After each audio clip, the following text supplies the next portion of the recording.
Bryson DeChambeau got absolutely mangled by a rope at a live event. I mean, he claims that it almost blinded him. The best part by far is the grabbing of the towel from his caddy. Everyone's around him. No one's laughing at this event either. How is no one laughing out loud in the crowd? They're all just standing there like he actually got hurt. And he's on his knee and he just goes, "Shit! Kidding me?" Like under his breath. Foreplay brought to you by Barstool Sports and presented to you for the rest of this year by Chevy. That's a new one. Chevrolet. People know what that is. Chevy. I love Chevy. One of the more iconic American brands of all time. Absolutely. I mean, I was looking up some fun facts about Chevy, and they were integral in the space race, coming up with the capsules and the seats with it. Is that right? They were the very first SUV. Oh, I didn't know that. 1933, they came out with the SUV. And 1933? It just changed the game. What? And years after that, they ended up with the Suburban. And the Suburban, you can put the seats down, and you were able to... Chevy Suburban's a classic. It's a classic. I don't think I would have guessed SUV 80s. I know. Yeah, for sure. Or 50 yards. I mean, you got to see this ahead thing. on it. It's a look. Chevy's been doing the damn thing. Not only are they crucial in the space race, but they're crucial in the EV game. Huge in the EV game, electric vehicles. So everybody's trying to get into electric vehicles, but there's a misnomer that you got to be rich, basically. Oh, Frankie's showing us SUV. Frankie's showing us a picture of the first SUV, and you can see how the Suburban comes out of that. Isn't that You nuts? can also see how iconic Chevy is. Yeah. That's Iconic. just a Chevy right there. Right. A Chevy looked like a Chevy in 1933. That's right. Wow. And now they're getting the EV game. So they got electric vehicles from the Bolt to the Blazer, Equinox to Silverado. Chevy EVs are for everyone, everywhere. They got electric vehicles available now. You can buy now the Bolt EV, the Bolt EUV, and reserve now the Blazer EV and the Silverado EV. It's 2022, folks. It's the EV future. is in. We're in the future, and if you're not hopping on now, it's going to pass you by. You know, we've always had these new inventions and these new ways of life, and it felt ridiculous. You know, when you were sending a text message to an older person, they'd be like, write me a handwritten note. I don't need these text messages, these emails. And it's like, well, you know what? Like, then you're just going to miss all the information because we're on the internet now and we're going to be sending emails and text messages. If you're like, I want to drive a gas-powered car for the rest of my life, I need the end. Nope, you know what? EVs are the way of the future. And if you don't get on it now, you're just going to get the boat's just going to pass you by. I think I'd really like a Chevy Silverado. Yeah, man. Dude, I saw one at Wallaston at the Classic last week. They got that preferred parking from the Classic. yeah. You're welcome. That thing just looks sick up front right there. It was American. It is American. It's an American brand, like Frankie said. What a week for American brands, too. President's Cup. Yep. That's right. EVs for everyone, everywhere. Chevy, presenting sponsor of Foreplay. It's huge. So Thank you, Chevy. Yeah. We're huge Chevy guys. We're as big as Chevy guys as you can get. Truly. All right. Big week. Huge week. We're in the middle of it right now, if we're being honest, from a Foreplay perspective. We flew. We played the Islanders on Wednesday. We had Barstool upfronts. Then we flew to Colorado on Saturday. We played the Colorado Avalanche. Then we flew back last night to New York. We're in New York on Long Island at Cherry Valley right now. Tonight we fly to Charlotte, and we'll be at the President's Cup all week long. Yeah, it's a lot of travel. And I'm not sure if people, when we complain about travel, they're like, you guys got the best jobs in the world, which we do. I'm going to complain. We do have the best jobs in the world, but the fact of the matter is I got back to my apartment at 1 a.m. last night, and then I had to get up really early this morning because I had to pack for this week-long trip, and then we're there for a week, and then we come back and we got more stuff going on. So we're just in the middle of it right now. We love our jobs, but we also have jobs where things are going to happen, and it's one of those times where we're just in the middle of it. It's a grind. I mean, I haven't been home. Everyone's like, how's your family life, everything. I mean, it's been like a month since I've been in my house. It's crazy. It's not the best way to live your life, but I did get hit with like a little bit of perspective pie last night, right in the face. How so? Something about, and I've been thinking about this a lot recently. It's perspective pie. Yeah, I had a little Borelli. taste of it. Okay. It was like a sense of being really grateful walking off the plane the other night, of being like, yes, it's a grind, but we just got off the plane. And if you would have told me even a year ago, and definitely 10 years ago, that Frankie Borelli was going to be playing against the Colorado Avalanche, Stanley Cup champion Colorado Avalanche, and the New York Islanders in a golf match that was going to be for his job. And I was walking down the tunnel out of the plane, and I'm looking at this lady that was walking. She was basically on her way onto the plane as we were walking off. and she was working for Delta, and she was pushing a wheelchair. She was about to go help someone get off the plane, and she was all done up. She had her hair done up. This is 1:00 in the morning. Yeah. Her hair done up. She had earrings in. She looked like a beautiful worker that was so happy to actually just have a job, to make money, to go home and like provide for her family. And for some reason, when I stared at her walk by me, I'm like, that lady's at work right now. And I'm like grinding over the fact that I'm going to have like 6 hours of sleep because I just got back from the fucking avalanche scramble in Colorado. And it was just such a like, can you believe that this is our job moment? And it made me just feel so like grateful for what we're doing. And also the fact that there's so many people out there that legitimately go to work every day and they hate their job, but they do it as best as they can. And then they go back home and like, they just have like a second to just do something else. And then they have to go right back to their job. I don't know. It just hit me. It hit me hard last night on the way home. It was just like watching her get on the plane as I was like so happy to get off. Something about that like juxtaposition just completely rattled my cage where I was like, what the fuck am I complaining about? That's beautiful. That's the right way to look at it Yeah. too. It's just sometimes we're in the middle of it, you're just kind of like, but that's the right way generally to look at it. Played the Islanders. I played the Islanders I know. golf match. That is beautiful. I was waiting outside the Coliseum for 12 hours just to see what their car looked like. This 5 was- years ago. Okay. I was gonna Like, say. you know what I mean? Like, I was still working at Barstool when I was doing that. It's fucking crazy, man. Yeah.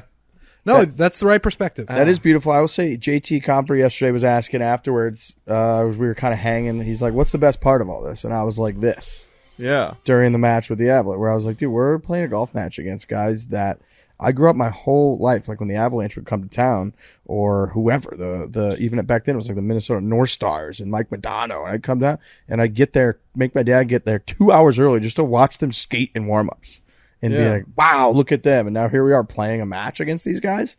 Having said that, I'm going to complain for sure. Yeah. Yep. And last night, Alex and I had the biggest grind to try to go to sleep. And it's one of those where when you're the closest you could possibly be to the finish line, for whatever reason, they just kept moving the finish line further and further. The worst. And it was like we finally get our bags and then we request this Uber. And Uber's like $1 billion.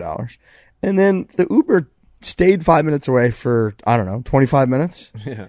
And you're like, where's this guy coming? When's this guy coming? It's like getting later. You're starting to like do the body clock thing of like, okay, if we get back at 12:15, I could be asleep by 1. I can get 7 hours sleep. That's good. Now next thing, it's like becoming like, we're not gonna get back till 1:00 in the morning.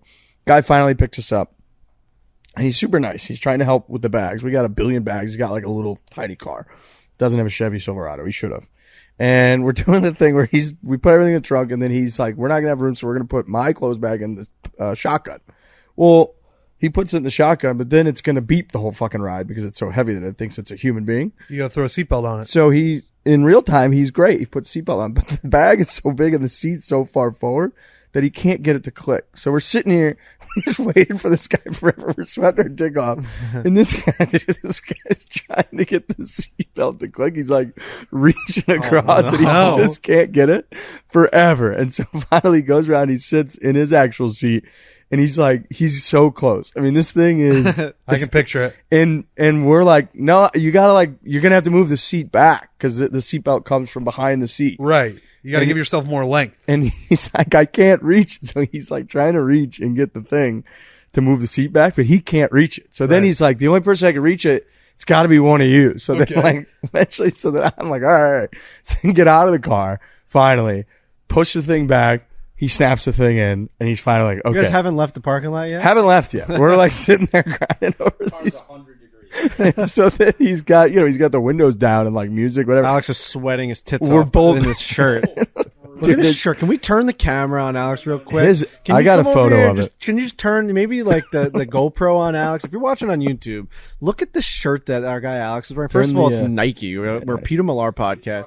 So, I mean, I don't know what the hell this guy's wearing. I want to show that it's Nike because it's the worst shirt of all time. It's the worst, ugliest shirt of all time. And we're never, ever, ever letting him wear anything other than Peter Millar ever again because it looks like he's sweating.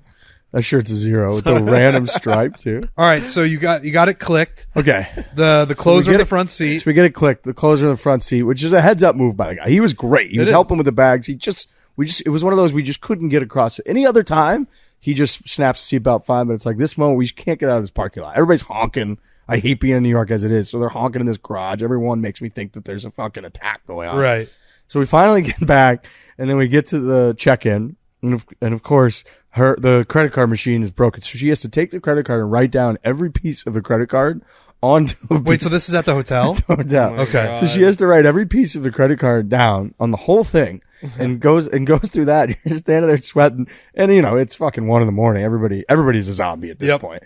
And then there's people coming in and they're getting all kinds of snacks. So now they're like waiting in line to like pay just for snacks. So they're doing the like, I checked in. just got this. Like My card's already on file. Like it's $1.20, like pointing at the thing, and the lady's like overwhelmed because she doesn't even have a credit card thing. So I don't even know unless this guy has cash. I don't know how he's gonna fucking pay. She's gonna have to write down his whole credit card for the thing.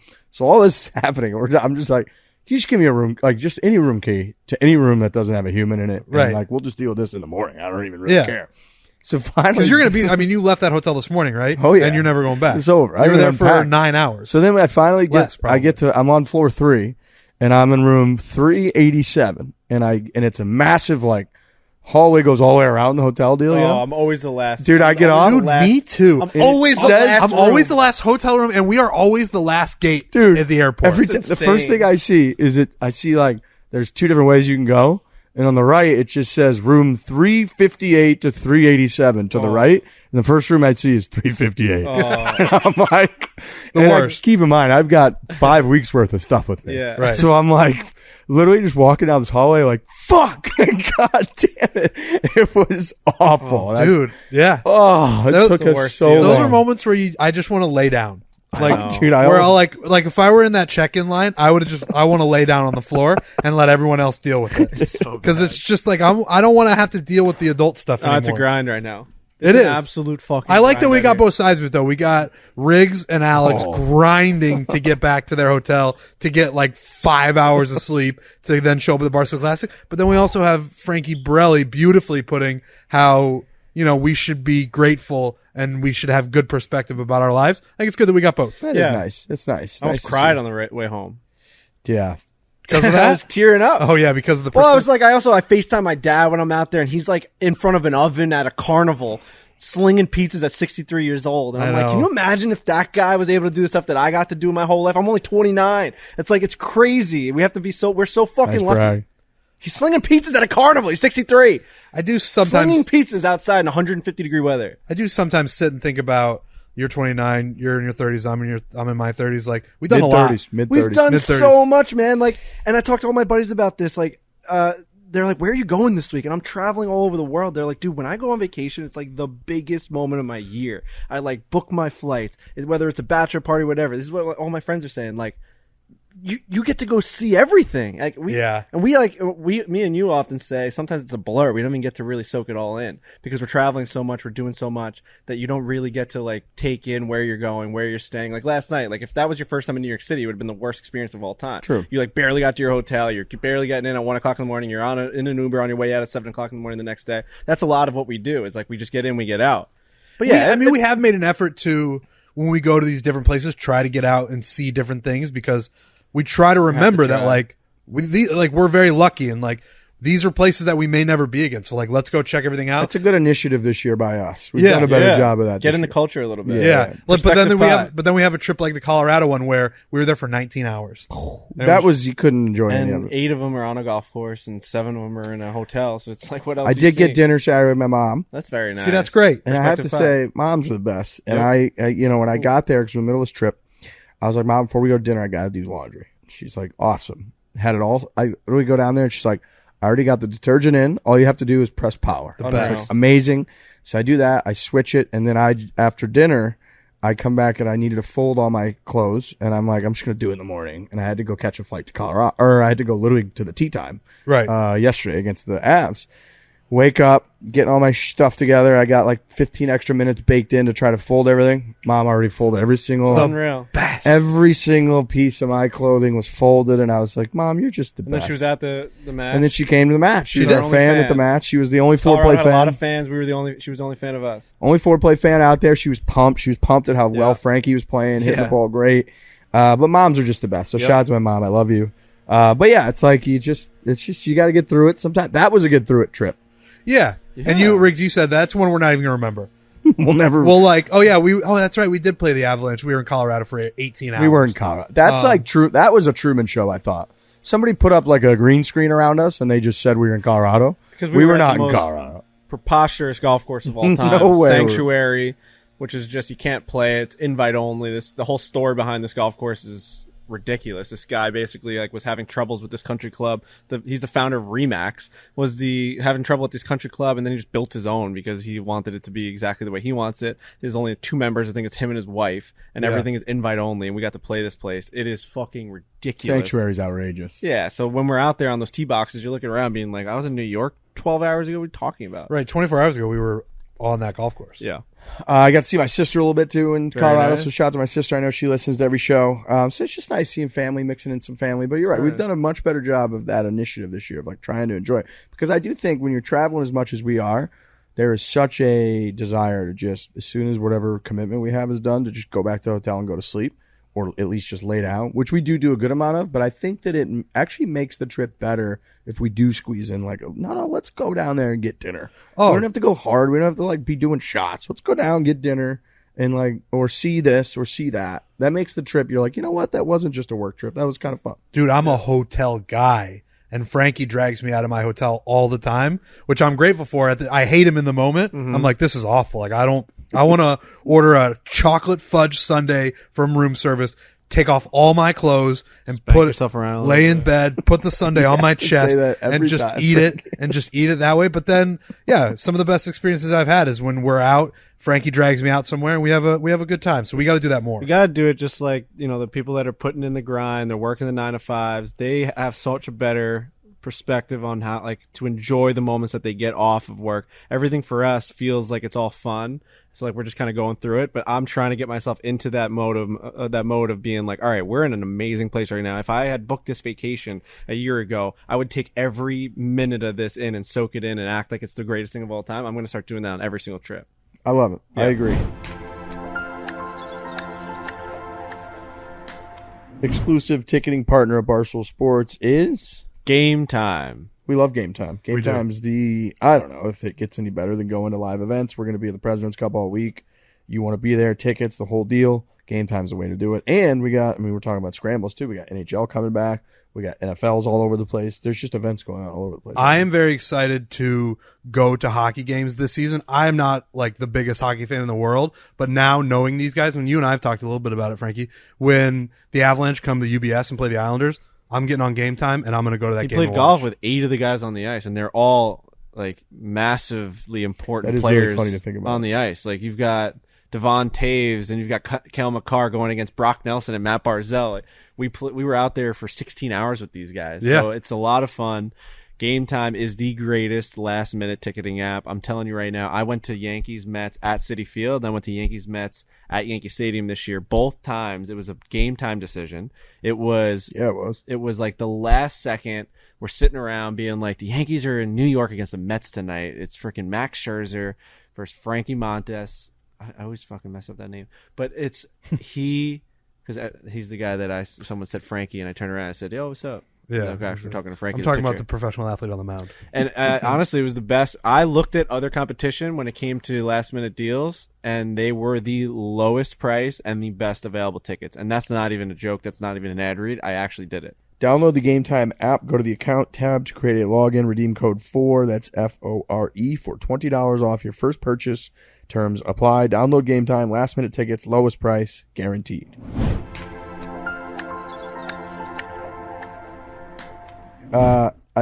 Dan's not here right now. Dan is our boots on the ground. Mm-hmm. He is our journalist, our reporter. We hired that motherfucker for this. He's been chopping at the bit to get to an event and do his thing. So he went straight from Denver to Charlotte. He's at the President's Cup. We're going to meet him there. He's already been chopping it up with Billy Ho and a bunch of different guys. So he's doing his thing. He's writing. He's covering actual golf tournaments, which is what he does best. I know he was excited to walk into that media center for the first time as a Barstool Sports employee, because he's heard more of it than we have. Like, I sometimes don't think about the way people view us in that media center. I know that we've ruffled some feathers and some people don't like us, whatever. I don't think about it. Like, when I walk in there to get a water, I don't think like, oh my God, look at, everybody's got their eyes on me. They fucking hate us. I actually don't care about that stuff. But Danny Rapp, a guy who has been on the other side of it for so long and then joined up on the pirate ship, he is like, I'm excited to walk into that media center in Charlotte for the first time, to have people look at me and be like, what's this motherfucker doing? I haven't even thought about that. He mentioned it to me when we were playing the Avs, and I hadn't thought about it either. He was like, it's going to be kind of wild walking in there for the first time as a Barstool employee. Think about how many conversations he has just accidentally been a part of, too, of just behind-the-scenes gossipy where people have said shit about us. A lot, I would imagine. Know, whether it's at the food court in the media center, on the bus, those shuttles, walking inside the ropes. You know how it is inside those ropes. You're not really doing much. You're just kind of watching golf and like tweeting about some stuff. Usually you're just chit-chatting with the other people inside the ropes. Stuff had to have just come up dozens of times that he's just been a part of those conversations, and now he's wearing the flag. He's carrying the flag. He put up a picture this morning. He's at the Barstool Sports Media Center area. So he's in it. What a dynamic that is. Dan Rappaport, our guy, he's out there. He's boots on the ground. Yeah, he's inside the ropes. Speaking of ropes, we got to talk about Bryson DeChambeau. One thing I was going to say is that our saving grace last night, me and Alex, our whole 30-minute Uber back, dude, we came across all these videos of Bryson in the rope. Our Uber driver must have thought we were getting ready to fuck each other. I mean, we were giggling like school children at these. That's the most insane video of all time. And then we kept seeing another angle, and he'd be like, "Look at this angle," and we would just, dude. For anyone that doesn't know what the hell we're talking about, Bryson DeChambeau, you had to have seen it. Bryson DeChambeau got absolutely mangled by a rope at a live event. I mean, he claims that it almost blinded him. He at one point, he gets all caught up in this rope. It hits him in the eye. He falls down to a knee, and then he's sitting there like, "Ugh!" And then grabs. The best part by far is the grabbing of the towel from his caddy. Everyone's around him. No one's laughing at this event either. How is no one laughing out loud in the crowd? They're all just standing there like he actually got hurt. And he's on his knee and he just goes, "Shit! Kidding me?"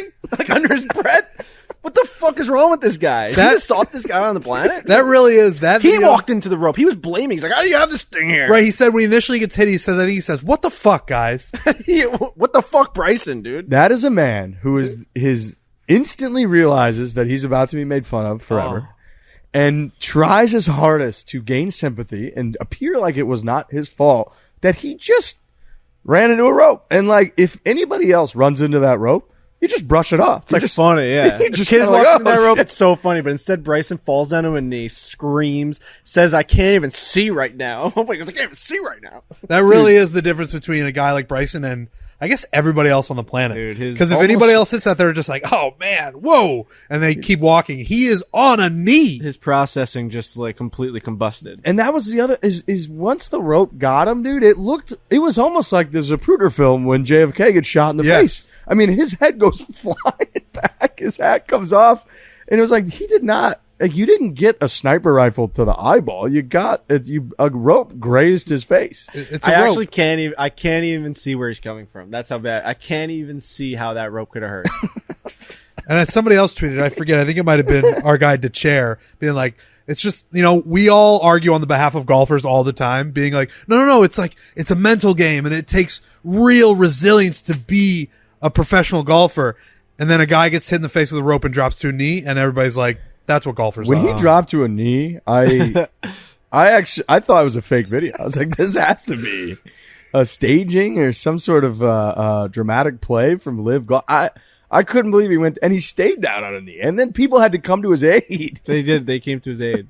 He's just... It's one of the worst videos of all time. I tell you what, this Live and PGA Tour things are going on for so long, and guys have jumped over, and we've obviously had a ton of discussion about that. It's in these moments that I miss Bryson. And I guess we still get him because the video comes out and we see it. It's just different. Like, if this happened on the PGA Tour, I think it's even bigger than it is happening at Live. But I just I miss Bryson sometimes. I miss him being in the mix on the tour that has the most eyeballs on it, I guess, is what I'm trying to say. You think he thinks that rope was maliciously placed against him or something? That's the way he said it. I mean, he or like the guard that was supposed to lower the rope more or heighten it more. What do you think he thinks? Yeah, I wonder. What do you think he thinks right now? Like, it's hard to get inside that those brain. Fucking guys got me with the rope. It's hard to get inside the brain. Who would be the guys that were out for him with the rope? He'll blame anybody. Anybody. I think that was the most revealing, one of the more revealing clips about anyone as I've ever seen about Bryson. Like, that's a guy that just doesn't get it. I think the highest compliment you can give another person is like, that guy gets it. Yeah. That girl gets it. I think to the other direction. Like that person just doesn't get it. He doesn't get it. No, he never has. Like no, he's just not part of like society right there. It was, I don't know Right, like how else to explain it. I mean, you don't think about this when it happens, but this would probably be the natural reaction of a regular human being. Like a volunteer was probably holding that rope up. They're out there. They're trying to help everybody out. And the rope just accidentally hit him in the face. So then you're like, oh no, it's okay. It's just, it got me a little bit, but no big deal. Bryson drops to a knee and is looking for everyone within 2 miles to come help him. That's insane. When he grabs the top. Shit! And you would think, like, the reports that we've gotten about Bryson is that within Live, he is as comfortable as he's ever been because they allow him to have his people around him and he's more comfortable and he can kind of be himself more. So I would have thought these reactions wouldn't happen anymore. Like if this happened on the PGA Tour to him, I can understand that he's stressed. He's like, they don't let me do anything I want to do. The blah, blah, blah. I have all these, complaints about the tour. I would expect that reaction, but on Live, I would thought he would just be like, "Oh no, it's fine. I'm fine out here." Dude, it's not. That's just who he is. Right. Yeah. No. It's the second that guy is not allowed to only put out his North Korean YouTube videos that are just edited to his liking. Right. It's like he is revealed as a non-functioning member of society. Right. You just can't react that way to getting blindsided by a fucking gallery rope. You just can't. I don't know. It's an unbelievable reaction. No person would react like that.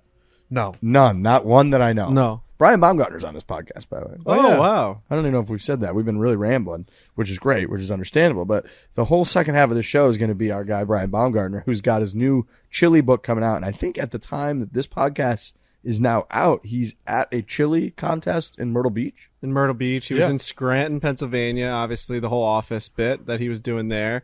He's one of the best guests that we ever have, and I love talking to him. I mean, I watch him every single night. It was funny to watch him and Danny interact. Brian kept calling him new guy. I know. He's like, all right, new guy. Also, Danny was interviewing him like he was fucking a golfer or something. He was like very like asking him like thoughtful, deep questions, and he was like, he didn't know it. Like Brian didn't know half the answers to what he was saying. He like stumped him on chili. I was like, Danny, like settle down. He's with these chili also questions. like he's used to when he's coming on the Fore podcast, Brian. One of the times that he came on, it was me and you, Frankie, in the waiting room, preparation. And we were like, hey, Brian. Like Danny asked him like, what is chili? It was very like deep. How do you define chili? And Brian's like, Jesus, new guy, I don't fucking know. I mean, it's like it's meat, fucking chili. Meat, beans. To be fair, I think you got to have that one ready. I think you got. But there's like a million different versions, right, of chili. But like, there's got to be a basis of what it is, right? Like then, otherwise it's chaos. Like what's tomato soup? Yeah. What's chicken noodle soup? True. You got to have certain definition to it. True. It was a fun combo. It was. I love Brian. And I do like the new dichotomy of Dan in the mix on those anyways, because he does come at it from a significantly more completely different. He still comes out a little bit like it's a press conference. Big time. Which I like. It's like different. Do you think everything has a plain definition? Like what is pizza? Like at a very Don't you think at a basis level there's got to be? Otherwise, it's chaos. So do you think otherwise pizza, then this chair you're sitting in is pizza? Somebody but if someone says like, no, I'm saying this like, microphone's pizza. Pizza. That hat's pizza. All right, but so would you say Alex's shirt is pizza? Would you say that thing is worse than pizza? Dough, sauce, and cheese. Not a single piece of pizza that's as bad as I would throw that shirt. to you. You know way more about I'm pizza. asking you. I would say that is you need dough, sauce, and cheese. Okay. Yeah. So what happens when there's like an enchilada pizza or like Well, a yes, pizza? yes. Now I knew you were going to do that. I knew you were going to turn that on me. Well, let me Why? ask you this though. My brother's vegan If you knew guy. that, then why'd you answer that? He way? gets Because I was trying to give you a back and forth on the podcast. he gets pizza with Well, no, no you're trying to make cheese. your Is that point not correct? pizza? I think it's incorrect. But I'm just saying, don't you agree that there should be a definition of pizza? Yeah, but I think there's not. I think like it's pretty fluid, just like what Brian was saying. Like I don't know if there's like a definition of chili. There's like a billion different versions of it. I said this during the interview. I think it's like they said in Congress. I think one time it's like pornography. Like you can't really define it, but you know it when you see it. Right? You know what it is. Right? Yeah. That's a great answer. That's one that he should have had in the chamber. What do you? I don't understand. Well, because when they were debating a bunch of different laws, like pornography laws and such, and they'd be like, well, what's like if you just do a video of you make like a sex tape with your partner or whatever, like, how are you going to then criminalize that act or deem that that's not legal in this entity? And they were trying to like define the famous quote is like, it's, pornography, you can't really define it, but you know it when you see it. And I think you could apply that to chili or pizza. You could literally present chili to someone and somebody, if it was this desk and you're like, here's my chili that I made, they'd be like, that's not chili. The other day I had a quote unquote pizza. Now, I may not agree with that definition, but it was underneath the pizza category on this menu, and it was just dough, olive oil, and like a little bit of like mozzarella. It was basically like bread with cheese on it, but they couldn't consider that a pizza. It came in a circle. It had 8 slices on it. It had a little bit of like garlic shavings on it. It had no red sauce or anywhere to be found. So like, is that categorized under your pizza category? I don't think red sauce has to be it. And I don't have a good answer to this. I guess it is, when you see it. I like that. That desk right there is not pizza. Yeah. We all agree with that, right? I agree with that. And I don't know that there's anyone on earth that if you presented this table would be like, yeah, that's and pizza. I think you could maybe Bryson. I think if you presented this to Bryson, he'd be like, that's a good looking pizza. You could present that pizza I had the other day, and a lot of people would say that's not pizza. You know what I mean? But I'm sure the owner of that place. I don't want to get into the weeds on what's pizza and what's not pizza. I think you know it when you see it. I just know that if we're going to be living in a society, certain things have to be defined in certain ways. I think chili's one of them. I think pizza's one of them. I would argue everything is one of these things. Yeah, I agree. That's not pizza. That's not pizza. That's too hard. All right. We got Max Homa, friend of the program. What a win. Defeated us in a scramble. This was tough. We were flying, trying to follow this as it finished. The way I understand it, he's in a battle with Danny Willett down the stretch. Danny Willett's back all of a sudden. I didn't know he was just back. Stunner to see him. Saw him finish in 6th. Yep. And Ricky Fowler. Immediately after your breakup. How do you feel about that? Offended? Best golf he's played in years. I saw that he was playing well. I gotta be honest, I was bummed. If you're... It's like when a team fires a coach and then they just go out and win the next game. Everyone's like, holy shit, that coach I do sucked. think it's just a change of scenery thing. Totally. You know what I mean? People have that in professional sports all the time. A guy he hates where he's at. I'm not saying Ricky feels this way, or he's just like, I need a change. All I need is a change, and that's what's going to do it, and I think that's what did it with Ricky. Do you think John Tiller in his heart of hearts was hoping Ricky Fowler didn't play great this weekend? I'm not going to answer for my guy, John. I'm going to let him, if he wants to answer that question, he can speak for himself. Was Trent rooting against Ricky Fowler? He was. I think it's an understandable human reaction. Yeah, and if I had to venture a guess of what John Tillery feels, again, I have not talked to him about this. Such a nice guy. He probably wouldn't care. He really is. Ricky. I'm excited to see him. We're going to see him at the President's Cup. Yeah. So there's some people that like I'm like that. You're where vindictive. I want to look. Yeah, I like to look at all the negative side of everything. I have a buddy whose dad is very funny. Whenever the Mets make a trade or like don't go after a person, he becomes obsessed with the person that the Mets trade away more than the person that they acquired. And he goes and looks in the newspaper and all the websites, and he keeps track of exactly what that person that they did, what they're doing compared to the person that they traded for. It's a very funny way to look at like an acquisition on your team, of like looking at what you could have had and what you lost out on. Yeah. So like I don't think JT's like that. I don't think he's looking at Ricky Fowler and he's not going to be keeping stats on like how much better he was without him. I don't think he's that kind of guy. No, I don't think so either. I actually think there are people like that. Yeah, I think majority of people I think are like that. I would want, like if I were him, I would most likely want Ricky to not play great. I'd also for argue at least that a little bit. Yeah, it's impossible. Validation on your own work.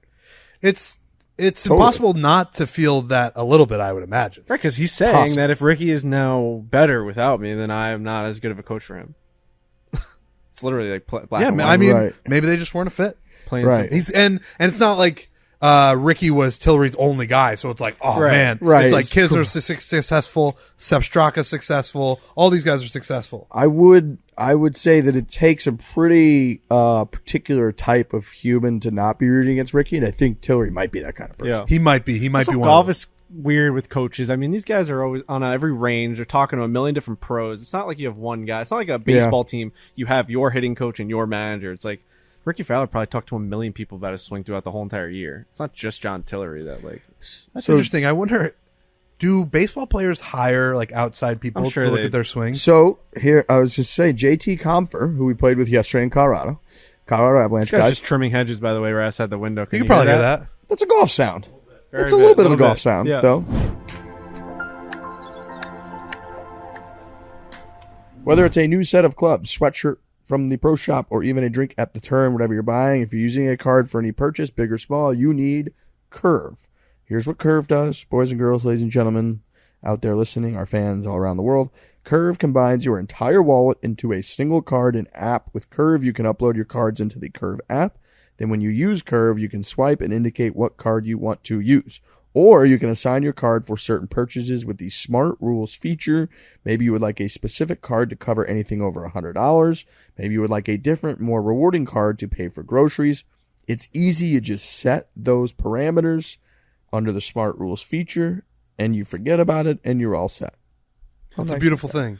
It's a beautiful amazing. thing. It's amazing to be able to combine all of your cards into one card, and you get all those rewards. Everything is all jumbled together. It's amazing. You don't have to be walking around with like a Stanza wallet. You've just got one nice. Don't look at me clean, when you say that. I looked at your card. I looked at your wallet because you were sitting How's on the room key situation going? No, so it got so bad that my wallet broke, and I had to get a new one. So this is what I know, happened. this is what happens when you moved on to Curve. Yeah. It's just one Ooh. card, all consolidated into Thin one boy. thing. It's amazing. It's all of his old cards into one. So make sure you go to curve.com/barstool to TJs. receive $20 in Curve cash once you've downloaded the app, opened an account, and made a first transaction. Sign up at curve.com/barstool to receive $20 in Curve cash. Terms and conditions apply.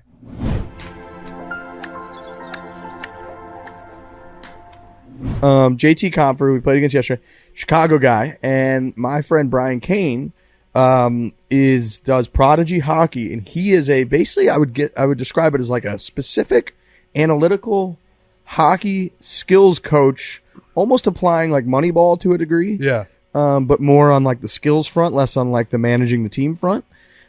Two hockey players he works with, Patrick Kane and Jonathan Toews and all those guys, and he had done a good amount of work over the years with JT, who we played with yesterday. So we were actually talking a good amount about that, and it's fascinating talking about applying that type of analytics to hockey, because in golf it seems very simple, but even we were marveling last week at how nuts it is that Decade Golf and all that has come along, and people have found new ways to apply data to understanding course management. Like, how have they not 120 years ago just like figured out how to manage a golf course? Right. Like, how is it like that revolutionarily different?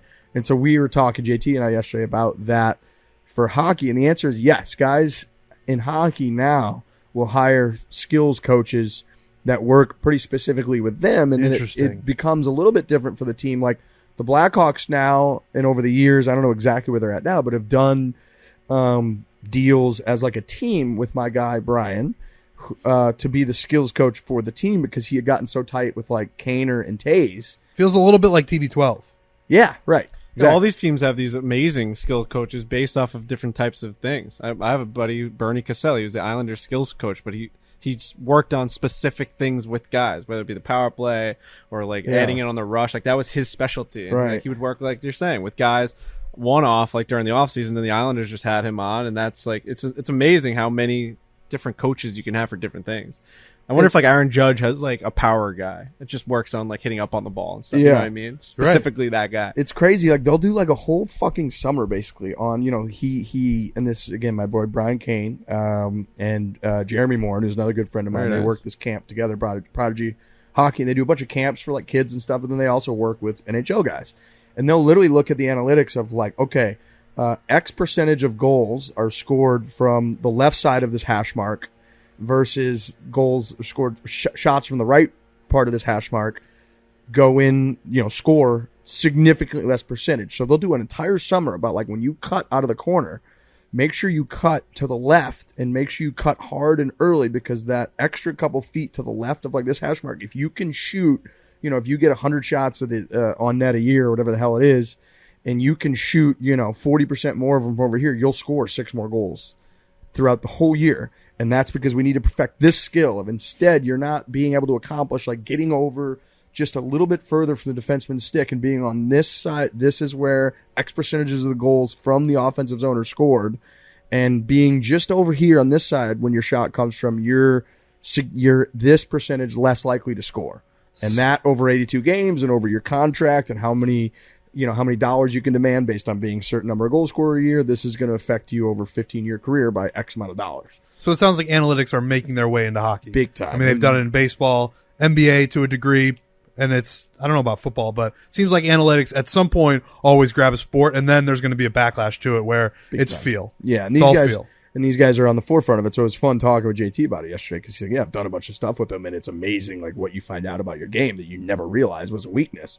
And in one summer, they'll just work their dicks off on a specific skill because they're like, this is where you're deficient.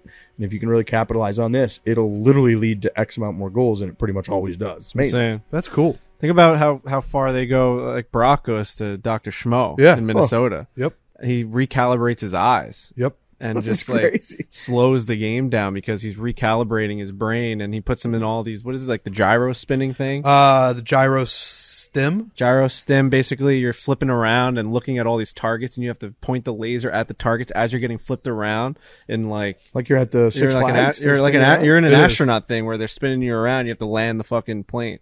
It's crazy. Land the spaceship. Yeah, these guys are looking for whatever edge they can get. It worked, dude. He said like things just kind of got like more solid for me. I mean, he had his best year last year, didn't he, Brock? Brock had his best year last year. He's just like seeing the ice better. Like things are just opening up. He feels like, it's amazing. It's amazing. I mean, they're also the highest dude, athletes. It's razor thin how different everybody is. Yeah. So you gotta find that little thing that does it, whether it's analytics or a guy like Schmo or sleeping on your head or whatever these guys do to get better. It was just an outrageous example, Alex. That's all that Who was. Who sleeps on their head? I was just saying, like anything that can give you an edge. Anybody who wears that shirt should sleep on their head. I think. I know. I can't stop looking at that. Alex, shirt. do you snore? Yeah. I know. When people ask me Good that, answer, I have a similar answer because I don't know. You said you don't know. Yeah, you're asleep. I actually think I need to get tested for sleep apnea. Is what I need to do. Brain cells are dying. And my brain's fucked right now. We have a buddy Mike that his brain cells have just been dying. He just when you see him sleep, he just goes. That's how he sleeps all night. You're not getting any oxygen. You're not getting any oxygen. Zero oxygen. Dude, it's crazy. I gotta show you a video of this. No, but I'm scared to watch the video because I think that's how I am. Yeah, my dad loud. has sleep apnea. You're loud. Dude, it's bad, and my brain has been bad for we like a year. We did look up. Remember that one time we looked up your Whoop stats, and it was like you had like 37 disturbances in there. Then they went down though, right? No, you don't know. Not as much as they should have. I actually got referred to. I got to go see like a sleep apnea person. You gonna put on one of those masks? Dude, I'll do whatever. I'll sleep on my head. What kind of mask? What do they put on? Well, you go for like this test where basically they just hook you up and you're in a tube and you go to sleep for a whole night. You stay there all night. You have to do a sleep test. And my dad, who does have sleep apnea, he has to travel. He doesn't travel a ton, but you wear the mask every time you sleep. Wow. And you hook it up and it sits on your face, and that's how he has to sleep. Because sleep apnea can seriously fuck you up. Mike Birbiglia, the comedian. He's got a big sleep problem. But he sleeps in basically a sleeping bag with his arms in like tight sleeves. They pretty much put him in a what is one of these? Straight jacket? Straight jacket. Yeah, like legit he sleeps in a straight jacket. Dude, he's got a story. Was he waking up and murdering someone? It's worse than that. Yeah, well, no, what? What could be worse than that? There's a movie. Sleepwalk with Me. Yeah. Yeah, that's right. That's his movie. It's not worse than murder. I'll take that back. I'm going to walk that back. But he legit tells one of his stand-up routines, and in the movie, he, in a hotel room while he was on the road one time, walked out of the second-story window of his hotel room. Yeah. Holy shit. Dude, they woke up on the sidewalk with glass all around him. They put a plaque in the hotel. This is where Mike Birbiglia Holy walked. He's got they have to legitimately put him in a specialized sleeping basically straitjacket so he doesn't like get up and go do crazy shit. Remember Lurch told that story about him getting in a stranger's car? Lurch has bad sleep. Well, he got in a stranger's car, dude. He fell asleep in this house. It was like a lake house or something. Yeah. Woke up in the middle of his. He slept walked outside and like hitchhiked a car and got in the guy's car, and the guy figured out how to get him back home. This is I believe this is alcohol induced. Yes, I think that was alcohol it was, induced. but he was like running down the road, and the taxi in like guy underwear. picked him up in the underwear and was like, "What are you doing?" And he's like, "Huh?" And the guy eventually, I think, Lurch blacked in the cab and was like, "I don't have any Imagine money." that wake up. Like, Oh no! In the back of a car. What the fuck? Mike Birbiglia's got, and then it turns out he tells a story. He does an amazing job in one of his routines that I've seen. He's one of the funniest people I've ever seen. But he did. he learned like he has to like not eat within like 2 hours of going to sleep, and he has to like not be on his phone within 60 minutes of going to sleep. Jesus, because somebody tranquilize this guy. Have you watched any Mike Birbiglia? No. Watch shoot a and dart in for this everybody guy's out neck. there, if you like stand up, maybe you've seen it, but Thank God for Jokes. It's a great stand up special. He's I will. unbelievably funny. I saw he did a one man show. I saw it too in New York. Yeah, I went. Me and Robbie Fox went, and it was great. Really good. He's really, really good. Yeah, you can't really follow him on Twitter because he's gotten super. I think Trump broke his brain. One of those guys. That happens to those some guys. So he's almost unfollowable on Twitter, but because he just gets super political about everything. Yeah. But I've seen him twice, I think, in person, and he is hilarious. So good. And he's clean. I believe he's clean. I know this guy. He's a clean I think he is comedian. clean. And he's not even really like a punchline joke guy. He's like a story guy. He tells a story for like an hour. Yep. And he's unbelievably funny. I recommend. I might watch Thank God for Jokes tonight. Mike Birbiglia. He's great. But anyways, he's got the sleep issue. It's not as severe as it sounds like this stuff. But he does have to sleep, I think, literally in a sleep. They gotta lock him up. Dude, it's like a night. straitjacket sleeping bag combo. That's tough. And he's married. He's lives a pretty normal life, except when the eyes close. Another slice of perspective pie for Frankie that I get to just sleep at night. I don't have to be straightened down to my bed. But Max Homa, what a win. Max Homa, 5th win, which is Wow. a stunning number. He's got 5 PGA Tour wins. This is probably one of the more shocking endings to a golf tournament I've ever seen in my entire Never life. see this. So Max, they're coming down 18. They're How both up. long are they trimming those hedges out there is my question. Can They we get trim some those eyes on this guy? for a really long time. Are these the longest hedges of all time? I also think we have to find landscape work that's loud being done near where we decide to do the podcast more than any other podcast. 100%. I'd have to imagine too, though, when it's been going on for this long and we have not addressed it a ton, it just becomes white noise. True. That would be my guess. It's going in and out. It's going in and out. Stop. I feel like it's been going pretty consistently. Stop for a good 10 minutes. Maybe we get that guy just a clean cut. Get him on the show. Real quick. How long are you going to cut these fucking hedges, buddy? Max and Danny Willett are it's 2-man race down the stretch. They're both up near the green in 2. Max in, I think, a greenside bunker, but he's in a weird spot, 50, 60 yards out. Leaves it short of the green. Danny Willett's got about a 60-yard little flip wedge. Hits it to 4 feet. Max then holes out for birdie. Yeah. He's a defending champ. Holes out for birdie. Went Big crazy, fist bump. yep. Goes nuts. Him and Joe, who's awesome. I play a bunch of golf in Scottsdale with him as caddy. Awesome. They go nuts. Joe's a golf nut, too. He actually missed the PGA Championship last year when Bones caddied for Homa because Joe qualified for the USGA 4-ball at Chambers Bay. So he's a golf nut. He also played in the par 3 competition, and That's I don't right. remember where that was. Was that He's Tulsa? a stick. He's like a +3. Yeah, he's Tulsa, great. yeah. Yeah, it's in Tulsa. He's Tango. awesome. He's awesome. So him and Joe go nuts. And then Danny Willett has 4 or 5 feet, maybe? Yeah. 4 I think probably 4 to 5 feet. for birdie after an amazing shot to win the tournament. No problem. Hits it 4 feet by. Problem. Misses that. Big loses problem. the tourney. Shocking finish. Handled it well, extremely well. He said we live to fight another day. He was really, That's golf. I would say, gracious in his press conference and handled the whole thing extremely well.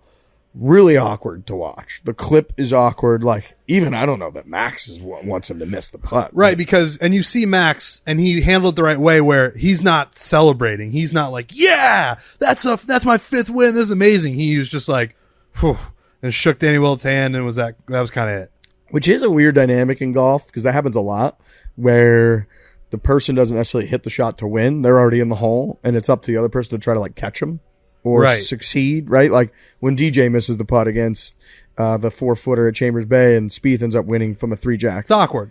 It's like that guy just made another person's biggest moment of their career, and that person has to be subdued. That's weird. That is Right? some strange dynamic, yeah. It'd be like if you came in on a penalty, like if somebody makes a defensive stand or something to win the Super Bowl, and your team was like, "This is awkward. We can't celebrate it's- for a couple minutes." Like that. It's not true that you didn't earn it. You put yourself in a position to win. It's just for some reason it feels like, I mean, they did fumble it away, so that it feels like a weird thing to celebrate. Yeah, I remember when Rocco Mediate missed that par putt in the 91st hole Yeah. in the playoff, and they immediately cut to Tiger and Stevie Williams at the time are like going nuts, and you're like, ugh. You are seemingly celebrating someone else's failure. Yeah, you are. And you don't want to look that way. I think the natural reaction is just like, wow.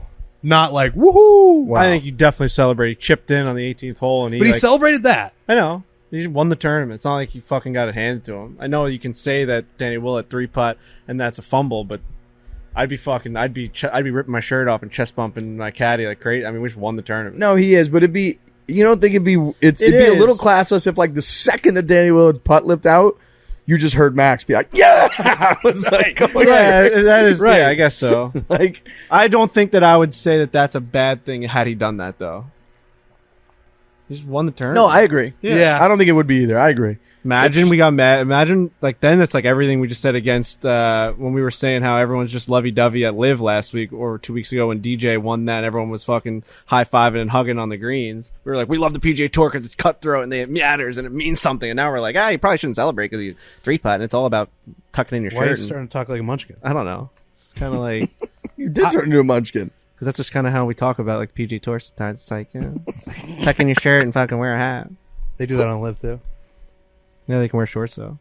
True. That's a big factor. Can't duck under ropes though.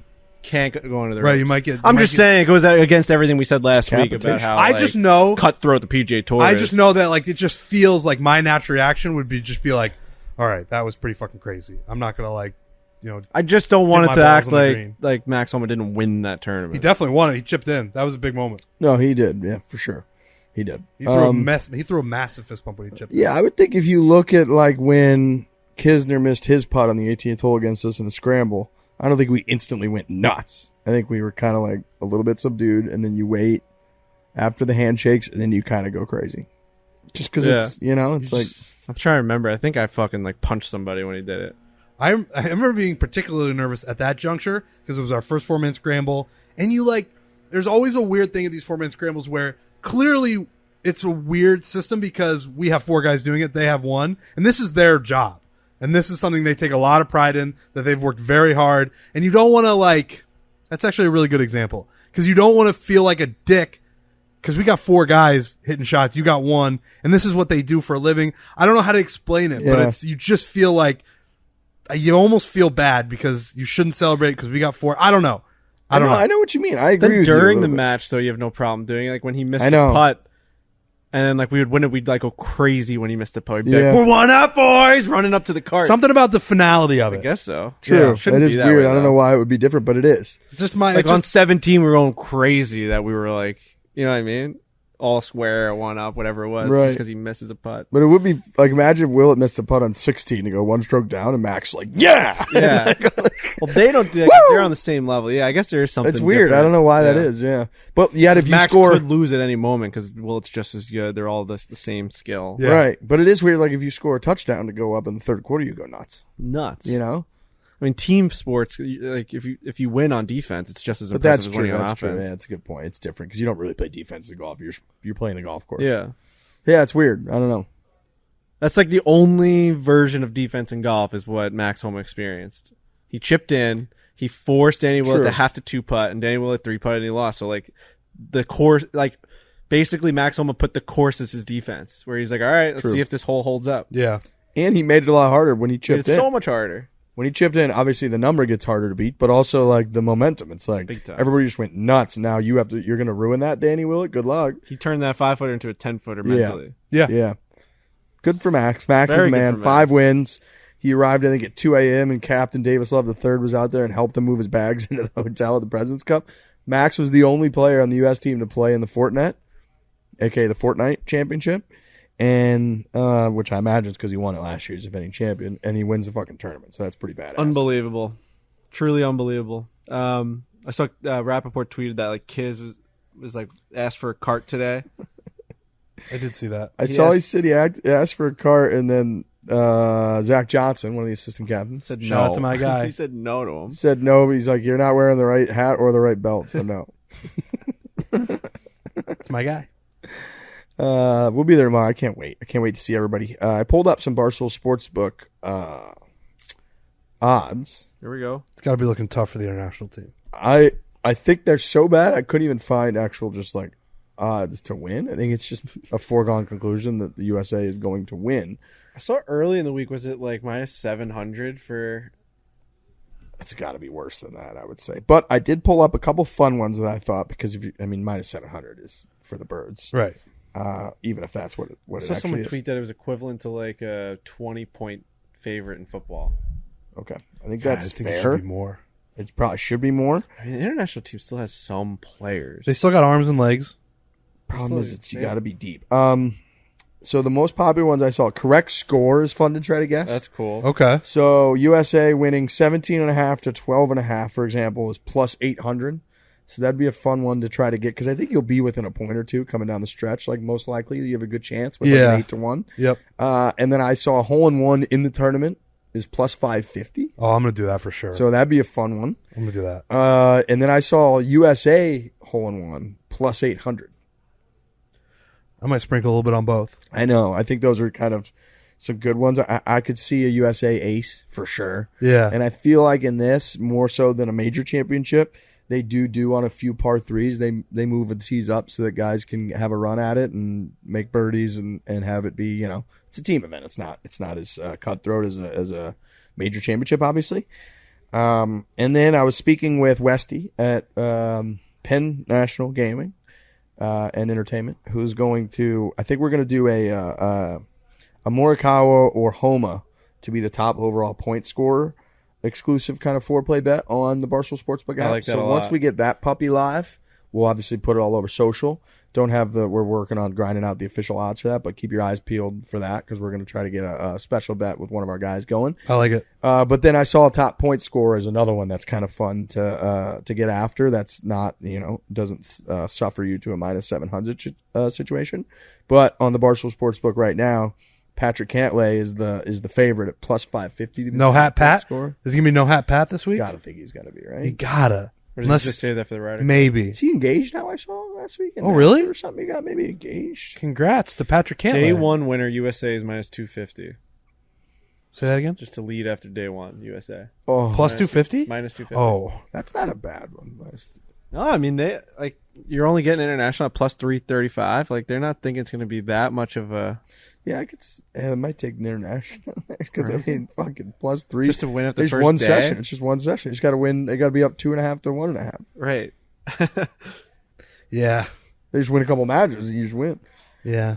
Even if they get fucking steamrolled the whole rest of the week. I Adam saw Scotty Scott- Scheffler. Adam Scott's a good golfer. He is. Good golfer. Very good. Good picture taker Yeah. on the Swoken Bridge. That's right. Scotty Scheffler's plus 600. Xander plus 650. JT plus 650. Burns plus 900. Spaeth plus 900. Our squad is insane. Just hearing those names. Horschel's like the worst odds, and he's plus 1,600. Max Homa's plus 1,400 to be the top point scorer right now, and that's probably going to even get better for you when you get the Barstool Sportsbook booster going. So there's some fun stuff, even if you realize the U.S. is just going to blow them out, most likely. Yeah, I like those. I like the hole-in-one bets. Yeah, a hole-in-one bet will be a fun one. But President's Cup, Quail Hollow, Charlotte. Charlotte's a hotbed for us, sneaky. I mean, this event we're doing on Wednesday, the Queen City Classic, sold out in like 4 seconds, and there's over 300 people on the wait list, I think I saw. Yeah, that was a stunner, but I'm excited to get to Charlotte. I like Charlotte a lot. It's kind of a loud area we ended up in here. That's what, yeah, we need some WD-40 on that door. Can you hear that door in there? No? Oh, these mics squeaky are really door. good. That's a very squeaky door. This is where me and you heard that joke about the plunger that one time. Yeah, which we cannot remember how it's told. No. And we couldn't do it now because it's ruined. But Yeah, it's ruined now. But it was Something right about here. Sitting on a plunger. yeah. Is that right? It was amazing. Frankie got so good by the bartender. Basically, the bartender, like, It's definitely one of those you jokes definitely where had to be their moment. You were it cackling. makes You love a good joke. Yeah, he makes you, like, say He something. makes you finish the joke, and it's set up What that is way. that thing called? The plunger? Oh, yeah. So you He's know like, the oh, you've place. been there. Yeah. This is a really good joke when you were there. Fuck. I'm sure the people listening right now are like, this is a great joke. I actually think I know this one, but I don't know exactly how to tell it either. Because you got to set it up right, but then when you do, it's you bury the The place went crazy. Crazy. I was like, you got me. Fuck. And I came on the podcast. I think I told it that next day. I'm excited to go to Charlotte. Charlotte's going to be awesome. Charlotte. We're going to be there. We're going to get so the Thursday show that comes out will be pretty deep, President's Cup. We're going to try to get some guests. We're going to hear all about D-Rap being out there on site. We're going to have been on site for a full day by the time the next show comes out. So we're going to be pretty deep into the President's Cup. We got the 2 scrambles coming out before hockey season. Hopefully, we got Scotland Travel Series is rolling along. We got Trent Breaking 90 continuing. Yeah, to we're roll gonna along. Breaking 90. We're traveling a ton. I know we talked about it a lot, and now we've got our editing team on these 4-man scrambles, and those things are a bear. When we've got 8 guys as opposed to 4 versus 1, I can just see the look on Brendan's face when we talk about it, and I'm sure Alex is the same way. It's just a lot because they got to listen to every single mic track for 6 hours. They got to cut it all up. Their videos are going to be great when they come out. It's just, we got so much going on. Breaking 90 travel series, that Breaking 90, I'm not sure. We still got to film another one. We've got so many videos coming out. It's insane. Compare our output right now to any other golf podcast or brand out there that's trying to do what we're trying to do. It's insane how many videos we're actually putting out. All these other brands will put out like 9-minute clips. They'll like space out day longs of videos, and they'll take a video and they'll put out 9 minutes of it, and then they'll take that same video and put out the next 9 minutes of it the next week. We're asking Alex and Jake and all these guys and Brendan to fucking to put out a 2-hour video, the full thing, And with these every week. And these are on Rush because we're trying to get them out before. Oh my NHL. god, I can't even speak about how much work it is. I know that other brands that have talked to like Brendan, like the guys behind the scenes of other brands, have talked to Brendan being like, how are you guys doing what you're doing with the amount of people you have? You know what I mean? Yeah. It's like you would need all of Barstool editing team to do what we're doing, and they got like 4 or 5 guys. So it's fucking insane, but that's why some of the things are going to take a little time. Right. to come What out. I'm trying to say is that we're not sure when the next Breaking 90 is going to come We'll out. try and squeeze one in, but again, that's like a full week of editing once they get it done. Once we film one, so it's fucking nuts. We got Connecticut next week. We got the final Barstool Classic of the entire year. Yep. Then we got Big Cedar the following week. I've got Ocean's Calling coming up. You're playing in a between festival. them, playing in a festival. I'm playing the drums Holy cow. with OAR and then Alanis Morissette and Dave Lumineers, Matthews. Dave Matthews, Sublime. I mean, the list goes on and on. It's fucking crazy. So that'll be fun. I got that leading right into Big Cedar. Big Cedar. Very excited for Big Cedar. That'll be fun. I was looking at some Google images last night. That place is nuts. I'm very excited for you guys to see Big Cedar. It is awesome. It's unlike anywhere else really in the country. It's in the Ozarks. It's great. So we're going to have that. And then after that, we got a couple weeks, and then we're going to be filming a bunch of videos. And then I would say after that, After TaylorMade Media Day, you're saying? yeah, we got a few weeks or a few months where I think our guys get to catch I up. think like October 10th is a day that we can kind of relax. Is that what it is? Or October Well, 7th? our trip ends October 7th. And Okay. then Because I told my family I'll be home then. totally. Just- But I'm saying, Coming home. I'm talking about the editors. Yeah, 'Cause yeah. then a few weeks later, we film a bunch more videos, TaylorMade Media Day. And then after Alex, that, you're not stopping. Neither of you guys are stopping ever. and then after that, we got several months, I think, where they'll be able to catch up. Less new I want stuff. to be greeted like a sailor coming home. I want to wave my hat like Sergio Garcia in the 2017 Masters. Trent, did I see you drinking some BioLite earlier today? I've actually had 2 BioLites already today because we've talked a lot about the travel that we've been going through, and the one thing I always forget to do when I'm traveling is drink enough water. So when I got to the golf course this morning, I pounded 2 BioLites, and I instantly felt It's better. a cheat code. It is. It really is. 13 sports drinks. That's what I've had Six today. and a half for each bottle. It's equivalent to.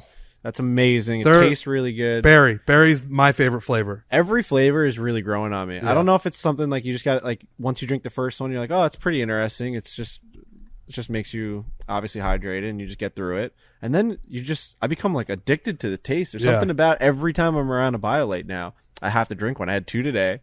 And I'm a BioLite freak fan now. I have them stocked in my refrigerator. That's all I drink when I wake up. There's a good feeling about knowing you're getting like a leg up on hydration in the morning. Right. Like you've just taken a cheat code. You're now just hydrated.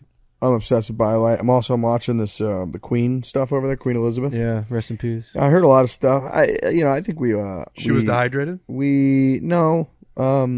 think we underplayed the Queen from the messages I've been getting. Big time. People in England were reaching out, being like, "You don't understand how offensive that segment was." They're like, "I still like the show." I You hope guys are that they liked what I said. ignorant about it. Americans. I think they probably did. My I got a mom couple said of to those me, DMs, I just deleted them. my mom said to me, she was like, the fact that you thought that it was peculiar, not just unbelievably obvious that they would stop the golf play because the queen died. She's like, the queen died. Like, Right. They stop everything. Like, the cars stop driving down the road. The queen died. It's the queen. So I was a little bit wrong about that. So I can admit that. But what I'm right about is BioLite. How good that stuff So is. good. It's the good stuff. BioLite is now That's available very to big purchase. of you to admit that, by the way. For Yeah, I the was entire wrong. nation. I will not be admitting that. You won't. No. That's so disrespectful. Well, I buried it in an ad read. So, I mean, So disrespectful. it was disrespectful. I apologize. I would say disrespectful. It was ignorant. I was a little disrespectful. You stand by it. Yeah. I was probably a little disrespectful too. I stand by the disrespectfulness, but I would like to admit that I understand it was ignorant. Okay. You know what I I'm saying? stand by BioLite, and I always will. Me too. I'm BioLite now I'm a available to super purchase fan. directly on their website. Go to drinkbiolite.com/barstool. Use the code foreplay for 10% off your first order. Get hydrated. 10% off. Code foreplay. Drinkbiolite.com/barstool.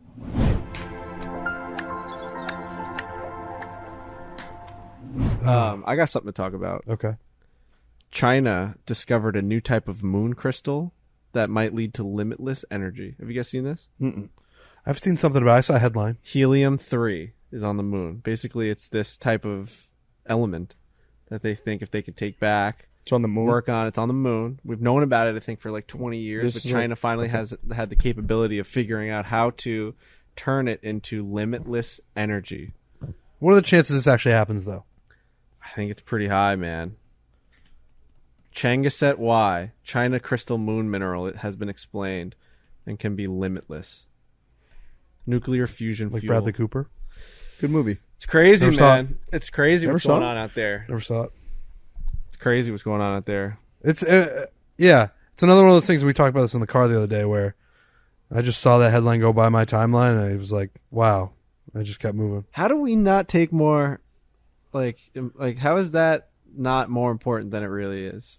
You know what I mean? Because I don't think you're not going to be able to put it into practice. Like tomorrow, we're not going to be like, hey, we got unlimited energy. No, I know, now. but in a movie, if there was a scene where everyone was in Times Square, you would think that across the flashing billboards, it'd be like, China discovers new mineral for limitless energy, and the people would be going crazy. But instead, we read on Twitter and we're like, "Ah, Max Homa shouldn't celebrate a win." Yeah, You know what I see? mean? It's like Munchkin "Ah." Frankie. I just think that if it's not able to put into Wear your practice shirt immediately, tight. we're an instant gratification culture now. Where if it's not going to affect me, You want your phone to never lose battery, like right now. You know what I mean? Like shit like that. Right. You want instant results. right? Like Yeah. if I'm not going to be able, if my car is, if I'm not going to ever pay for gas again starting tomorrow, I'm in. Yeah. But if I don't see it go into effect until what is it going to be like 10 years? Don't care. You won't have to because you have a Chevy now. True. Electric vehicles. You don't have Right. to worry about all that shit anymore. That's right. Yeah. And I that's don't only need going to to. get Who better. cares about Stuff this like mineral? this is going to make it better. Finding Yes. different renewable energy sources, pumping out these batteries. Chevy's the way of the future, man. But yeah, it's just crazy where this world's going to. I just think things are happening, and we're just, big things are happening. I think countries are making moves. There's no. We're going to space now. We're like, There's no monoculture anymore. I just think big things are happening. I don't know. We did do a whole deal like a couple weeks ago about how we just looked up random years and big things happen all the time. I think big Every things year. are going to happen in the next like 10 to 20 years. I think things Yeah, are I starting agree to with that. shift. You know what Bro, we makes just me? had a pandemic. That I was a know, big thing. but I think like you That know was what really huge. gets to me, and you obviously see it with like Russia and Ukraine and all and the war that's happening over there. Like I think these big leaders aren't gonna like go away before they do something crazy. You know what I mean? You ever think about that? How like Yeah. when you're just like the leader and you're like a dictator of something, you're like, I want to do something in my lifetime, not for like the next guy. So I think like all these countries, I think shit's gonna get wild. Think somebody's gonna nuke somebody every time? I just like, and then what happens if that happens? What happens when they send the first one? Well, I think there's a very legitimate concern that like Kim Jong Un is just eventually loses his mind and is like, 100%. fuck this, dude. I'm going You out. think he's I'm just gonna gonna start firing die these one things day over. without doing it? No way. It's his But then you dream. got to think we have to have pretty good anti-nuke capability. Yeah, but I don't know, man. I was reading up this thing. These supersonic nukes, they can't track them. That's They're bad supersonic. News. That's bad news. Yeah, That's why I'd rather be in Arizona than New York. we can't track these things, Trent, It's because just another factor. like the regular ballistic missiles, they have an arc and they go to a certain height and they land at a certain level because you can intercept it. These things are fucking crazy supersonic. If you're Putin, and you're gonna nuke USA, where's the most likely place you're gonna nuke? You think? I think it would be like. I'm sorry to say Scottsdale, this. I Arizona. think it'd be out west. Honestly, isn't that like easier for him? Think so? Like Seattle or something like that. I don't know. Well, I don't know if they would even go after a city. 'Cause that seems like not strategic. That's just mean. That's like a terrorist would do. True. I was just thinking, wouldn't geography work if it would go that way? Definitely. I Okay. think that's probably true. But I feel like then Alaska I don't know or how something. good these supersonic things They're you're talking good, about man. are. That's crazy. I was more thinking like something's gonna happen, and then we're gonna have to get involved again. Like what's going on? Like what if Putin's like, you know what? We're losing too many fucking soldiers over there. I'm just gonna nuke Ukraine tomorrow. What happens then? Is the world like over now? Do we all? Is there no going back I from think that? that's one of the What's great like fears of all time. Because what's then if we like- just nuke them back, well, then what do we really accomplish? Now we just These are just things that I think about we every just killed day. 10 million Russians. We're out here because, golfing like, at like Putin's Colorado a What's the, Avalanche. mean I'm like guy. thinking What about- Mutually assured destruction. Yeah. That's kind of what keeps everybody in check. Yeah. That's Yeah. Do they you, care though? You hope that they do. Yeah. Isn't that Do they crazy? have to? I mean, they have to. Because then it's over. Right. If you Well, right. that's why there's like always been an argument for certain amount of military aggression by us is required to keep the world safe, right? Right. Of like You have can't to. let you can't let like you couldn't let Osama bin Laden become like the emperor of like Iraq in theory, right? Because like that guy will just take a nuke and nuke New York City if he Right. could do it. So it's like there is a I Right, mean, right, obviously right, that's right, not the right, perfect right. example, but you know what I mean. No, I know. Of like there's- totally. so therefore how do you stop that from happening? We need to fucking we better have our troops over there and make sure it doesn't happen. Well then they're like, well, you're invading these countries. It's like, well, we're trying to make sure fucking crazy. Osama bin Laden doesn't nuke us. So it's hard. I just fucking hard. and I'm sure that it's been like this in every decade or every generation of life. But it just feels like the leaders that are in the country in the world now. There's a lot of bad ones, and I don't think they're going away. Well, that's not new. That's not new. I know. Bad. It's just with more bad technology. leaders is not new. I know it's not. Obviously, we had 2 world wars, and it got pretty messy. I'm just saying that Not that long ago. Yeah. Not that long Not ago that- at all. potentially I think the- about that a lot too. I think about like, hey, things have been going okay for the last like 20 years on like continental U.S. You would say about 20 something years. Things have been what? Like not when no one's like attacking us over here. Yeah. And you feel like but it feels like every some 20 something years something happens. You know what I mean? Yeah. Yeah, I mean Pearl Harbor and 9/11, all this- these things are happening. I think the this is what I think about every but single Frankie, day. the by more way. likely shit It's I think horrifying. now is that it's all done digitally in cyber, I right? know. Like I think that they're putting the same effort in, but to try to ruin us, they do it like I told digitally. Trent this morning. I don't think they're trying as hard because they can't. They don't. It's not that they cell can't. towers. It's way less likely that they can accomplish just like invading us militarily. It's the electricity towers they're getting, bro. You think so? They have our grid, man.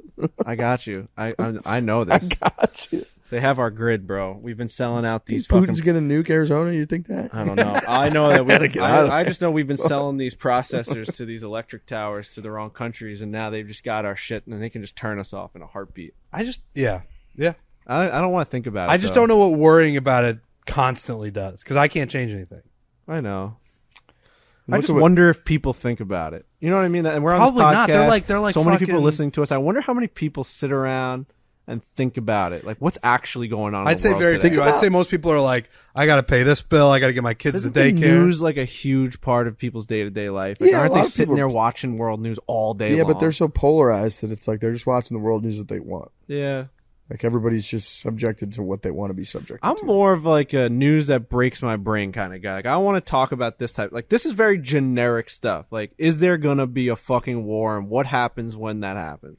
I don't know that anyone knows the answer to that. Does like the people in power know the answer to that? Do you The think they crazy have a part is that plan? we go to the polls and in theory we vote for people that hopefully are just figuring. I don't all know this that stuff anyone out. has a plan ever. No. That It's person, all- that person that's in charge of having that plan has started their life no differently than you. They were just you. They were like went to high school. They had a high school job, and their job now is like make sure Russia doesn't nuke Arizona. There were Where those Riggs vi- lives now. There were those pictures back when Obama was president of him like smoking weed in college. It was just like that dude's just the fucking leader of the free world. Right. It's like that's the same Right. dude that people were just hanging out with him in a fucking dorm room.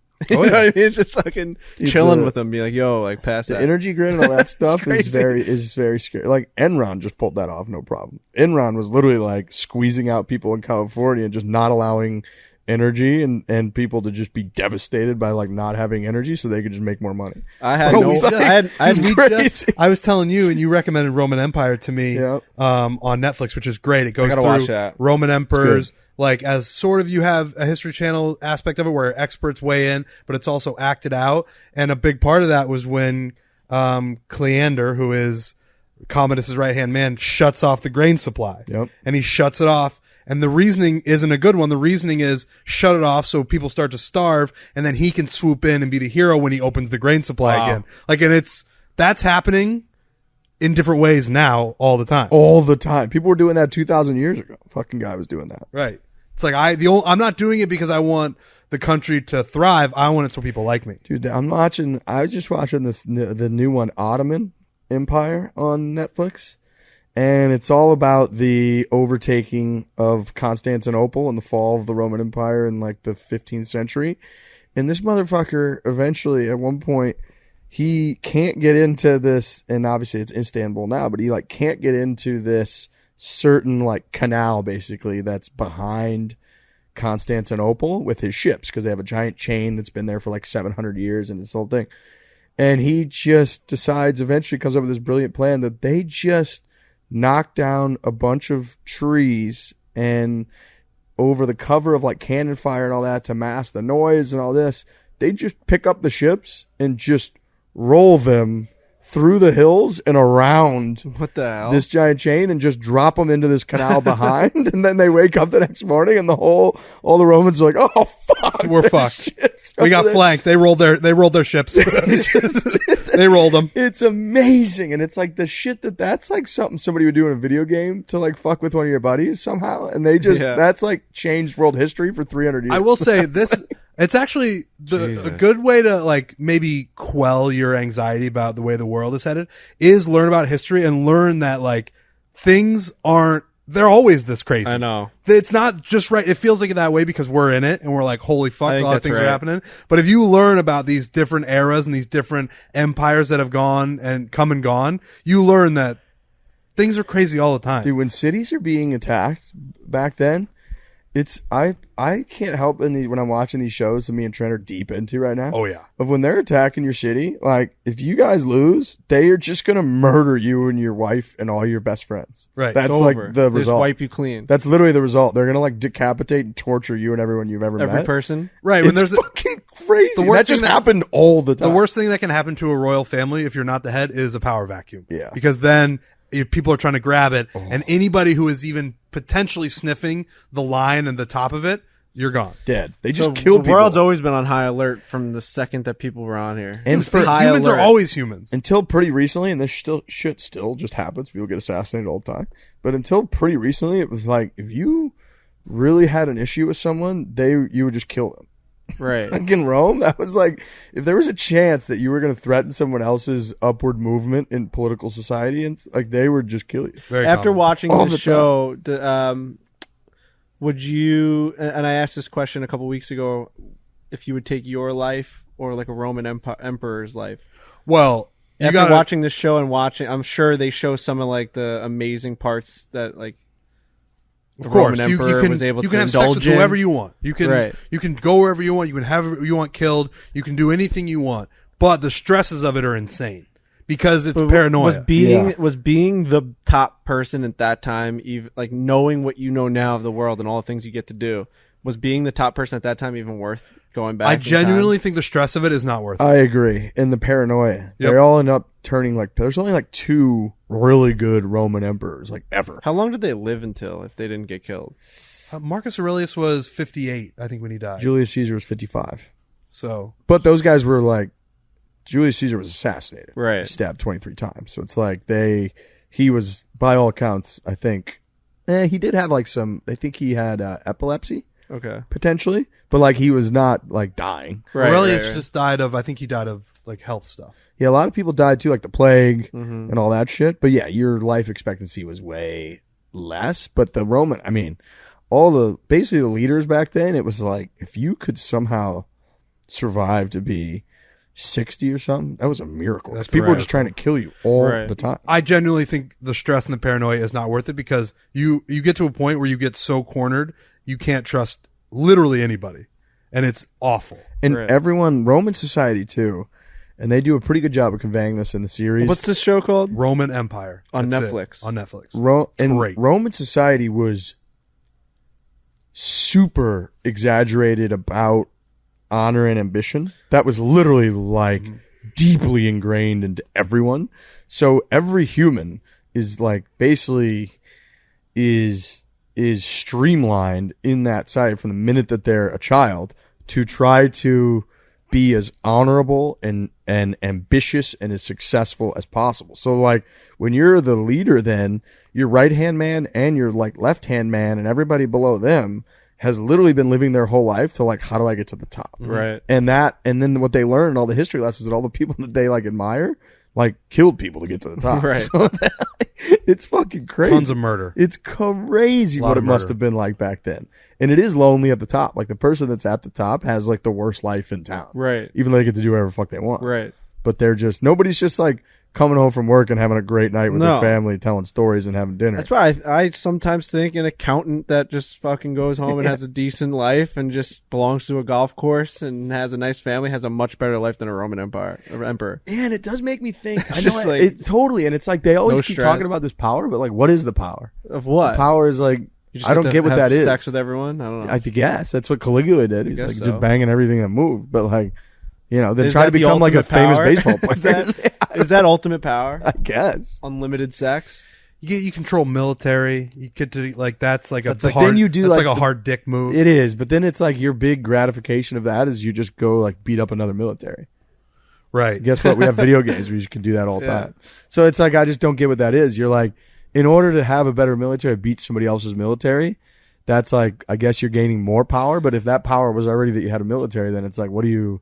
Is it? Did they get the same? Is it the followers? Is it almost like us getting followers on Twitter and Instagram? It's like a big part gratification of it of is like people kind of, following you and like kind of, you're yeah. well known. A big part of being a Roman emperor was like staying in the favor of the people. Big Right. time. So you give them land, or you give them food, or you give them money. Wow. You do a certain I gotta watch the gesture show. that, Dude, that and- allows them to be like, I love Commodus. Yep. And they would do those gladiatorial games that they would throw. Yep. People, that would just make them the most famous person in the world. Like if they were like, we're doing 2 weeks of gladiatorial games and festivals, there's going to be food and you get to watch people kill each other in the Coliseum. They'd be like, that's my fucking man. Like, Right, let's yeah. go. And then Commodus took that a step further, not to spoil it for you. He doesn't spoil it, but he's like, I'm going to fight in the games. Wow. And people are like, holy fuck, this guy's the shit. This guy's a god. He's our man. Yeah. That's Everybody it. should watch it. It's super All interesting. right. And I think when you look at it, like when I noticed during that part, like, why do they love the game so much? Like, they didn't have, like, entertainment wasn't a thing. Right. How would you be entertained? Right. You didn't have TV. You didn't have, like, they had nothing. Probably So- felt like they were stepping into another world too, like stepping into a huge building, the Coliseum. You know what I mean? It Imagine probably what- felt like otherworldly, Yeah. like just going to something where there's like people and Yeah, as opposed to imagine- just in their huts and shit. Imagine walking Wherever they into, were like, living. I don't know what the they're fuck. basically walking into the big house. Right. 2,000 years ago. Right. How sick that must have been. Right. Be like, Probably- oh, let's right. go. And then people were literally Amazing killing they each other built with that. like lions and elephants running around and Yeah. shit. It would have been fucking unbelievable. Unbelievable. Wow. Imagine you're sitting there with your buddy, like, I got $2 and the guy in the black hair over there, and it's like he's up against the lion and like this blonde guy. It looks He might like just get fucking ripped Brad apart. Pitt. And you're like, all right, I've just been doing too much thinking. You know? yeah. What a show. That's what happens when Danny's not here now. It's so true. It's so true. Brian Baumgartner. Yeah, we're gonna talk chili now. You want to talk chili? Yep. All right, folks. We'll see you in Charlotte. If we don't, we'll be back Thursday. Hit it hard. Hit it hard. Hit hard. Shopify. Yeah. All-in-one commerce platform to start, run, and grow your business. Shopify gives entrepreneurs the resources once reserved for big business. Imagine if we didn't have Barstool Sports. How would we run this business? Oh.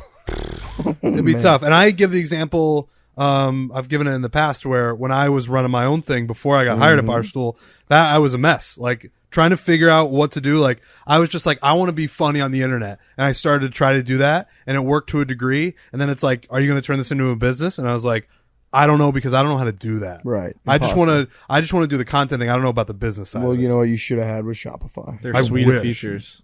They're sweet of Sweet. features. Of features. Shopify gives entrepreneurs the resources once reserved for big business so that upstarts, startups, and established businesses alike can sell everywhere, synchronize online and in-person sales, and effortlessly stay informed.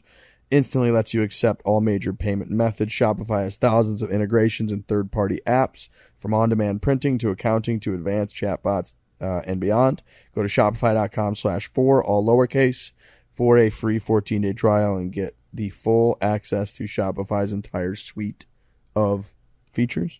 Grow your business with Shopify today. Go to shopify.com/Fore right now. Shopify.com/Fore. Hello, Brian. Well, hello, guys. Hey, Brian. How's it going? Great. How are you? Fantastic. I'm good. Good to see you guys. Nice to see you. Great to see Nice you. to meet you, I suppose. Oh, yeah, I this think is our new member. We got a here, new Brian. guy. Hi, new guy. Here, let me try to go to gallery view here. So I can't. You're switching so fast. It's confusing my brain. There we go. Yeah, that was good. There it Better? is. Oh, See so all much of our better. ugly mugs at the same time now? Yes, I was in your offices there, and you weren't there. I don't know what happened. We were trying to avoid you, man. We Yeah. fled the scene. Yeah, we had a match. We had a match come up.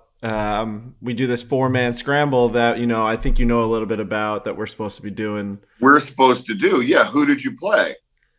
So it's hockey season coming up. So we have a couple of, we played the New York Islanders in this one, the day that we couldn't do you in person. And then now we're playing the Colorado Avalanche, the Stanley Cup champions in Colorado on Sunday. So we're doing kind of an NHL swing right now and I'll release them around opening night.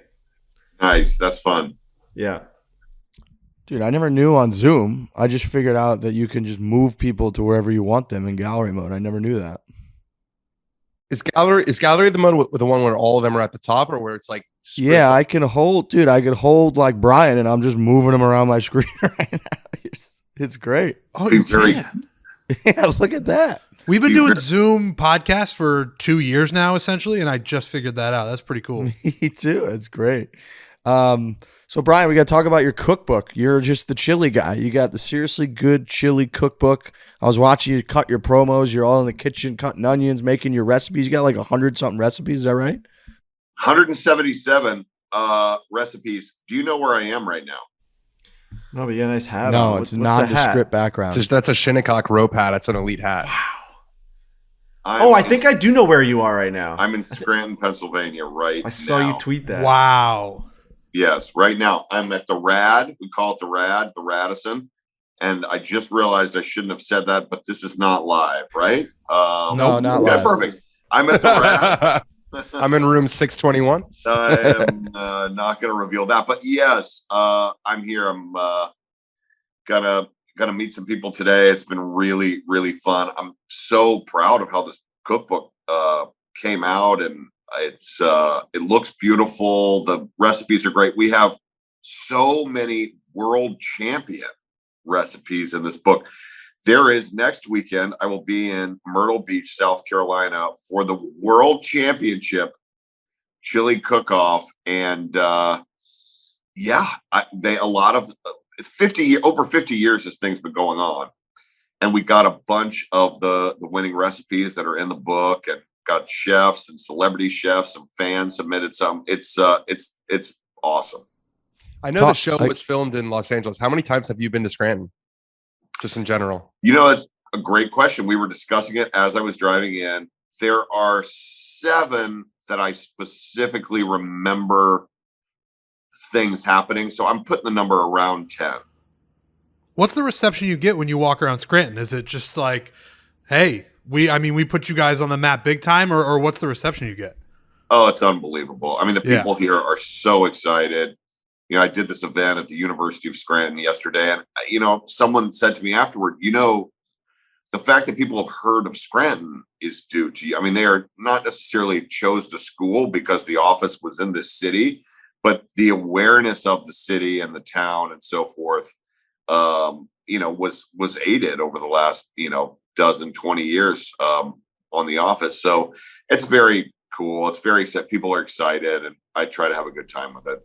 What a time to be coming out with a chili book, because football season is chili season. I mean, I just went to opening day at my buddy's house, and 2 of the girls brought competing chilies, and like one was a little spicier than the other, and you're trying them out, and you're like going back to the TV room and you're talking under your breath about like which one's better, but don't tell the girls because like clearly one person put in more work and effort than the other.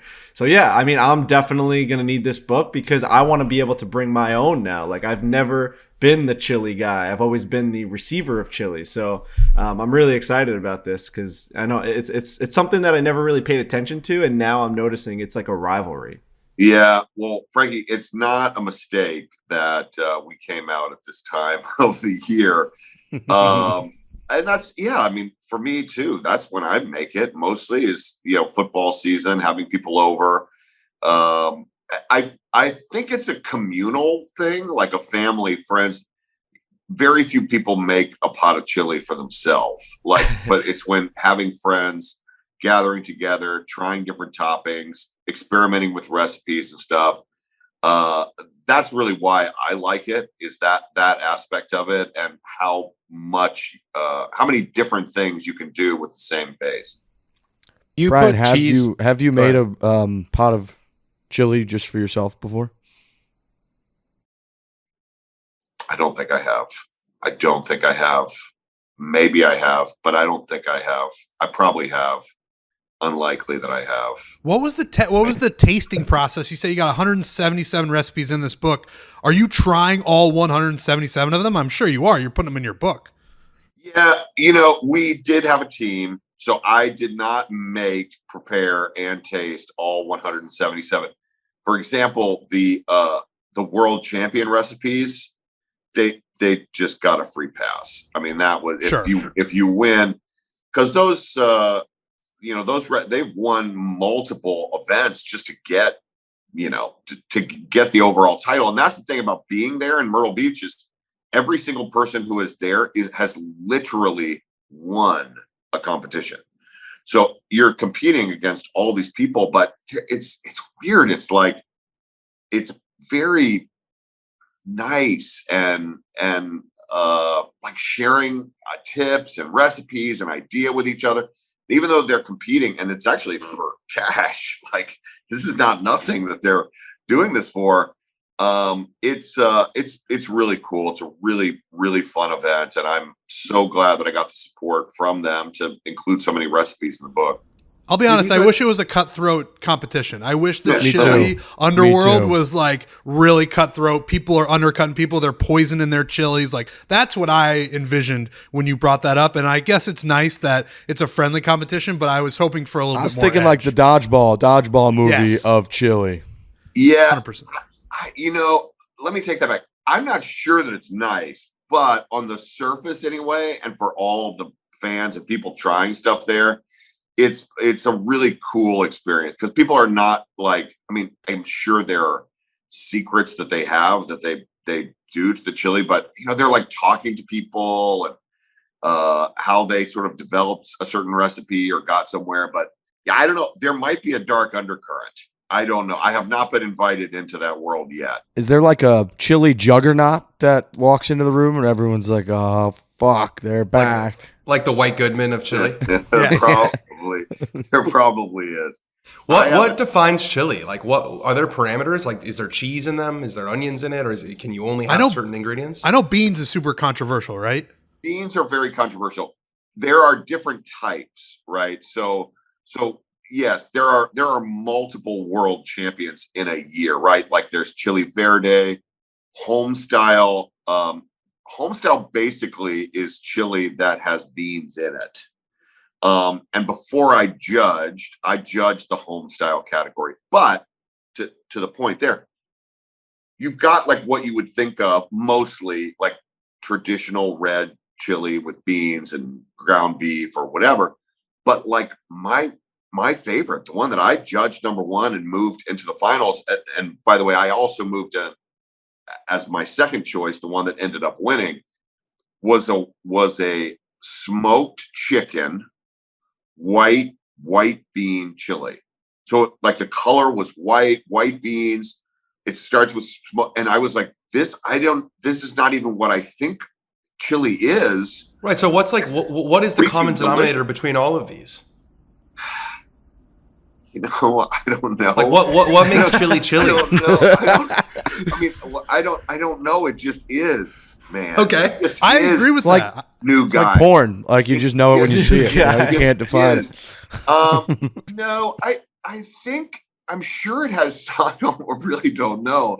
I'm like trying to guess and or remember I mean, yeah, there's like the Texas chili, right, which is absolutely no beans. It's totally meat based. I think technically a salsa is a chili, right? So like it has to do with the combination of spices and vegetables and peppers and all of that stuff. But what defines it? I can't remember. I don't know. It's been a long week. I'm sure there is a definitive. Maybe I should refer to my own book. I don't know. The more important question is how many bathrooms are on site at something like the Chili World Championship? I mean, they've got to be just loaded.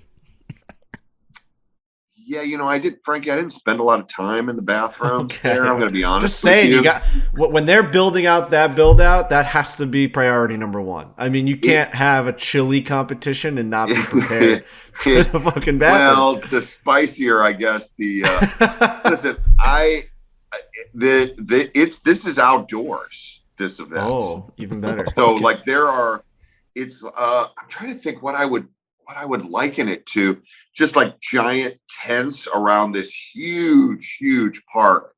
And there's concerts going on. There's other chili festival. I picture like a beer fest for chili. Yes, that's right. It is. Yes. But people are actually cooking in these, in their tents. So it's, you're smelling it, you're walking around. It's very cool. I was going to say the smell game there has got to be just out of control, off the charts, incredible. Really, really, really awesome. And when you judge, there's a separate judging tent. And this is maybe what you were talking about, Trent. They bring in, so what is it? They have, every chef has a number, but they are afraid that, to your point, they are afraid of like insider, either, if people downplaying ones that you think are the favorites, or like helping your friend. So it's secret. So then there's another set of numbers that you can see. And those are the numbers that you refer to the chili in those numbers, but they have corresponding numbers in some secret code way. So you don't know who it is. And they're like delivered all in the same kind of bowl. And in between each one, you're supposed to, not like this is here if you want it, you're supposed to take a tortilla, dip it in sour cream to cleanse the palate. It's like a lemon sorbet. Sometimes you want to take that little lemon sorbet. Yes. Very nice. Or sour cream. Or sour cream. Yeah. Sorry, I never heard the sour cream cleansing of the palate. Speaking of numbers, where's your golf game at right now? Are you trending in the right direction? Have you been playing a lot this year? We haven't heard from you in a little bit. So where's it at? I've been so busy. My game is in tatters. It really is. But what I've done is I have reached the very important step of hitting the ball very, very well, but continuing to score very poorly, if that makes sense. So, right, it's like I'm hitting really good shot after good shot. Here comes a shot. Oh my goodness, what just happened? It puts me in a terrible position, and there's a really smooth double is just granted to me. So just like not like just something a little bit off all the time. That's just kind of where I am. Yeah, I kind of like that better though. I would rather be hitting the ball well and not scoring well than hitting the ball all over the place. Because I feel like the scoring clubs, the short stuff, like that's easier to improve when you do get time to practice or play some more. If you can't hit it on the planet, you're really far away. So I think you're not that far off. Yeah, that's what I hope. That's what I feel like every time I feel like it's going to be better. But I still love it. I am wearing this hat. Is that a new pickup from your most recent trip? I would think I was there in May, June ish. So yeah, it was cool, though national right next door is far superior to me. I agree. Thank you. I'm Team National as well. I'm Team National, 100%. Yeah. I haven't been to National, but I've heard it is. We were chatting about it last night at the bar that it's about as fun as it gets when it comes to golf. It's amazing. Yeah. True. It's, yeah. I mean, it moved from, had sort of had it referenced to me to like top 3 overnight. I actually played it. The one time I played it was I played in the U.S. Open Media Day, the same day that Portnoy shot 4 under, by the way, actually. Very nice. And it was so hard. It was blowing like 35 degrees. We were playing super far back.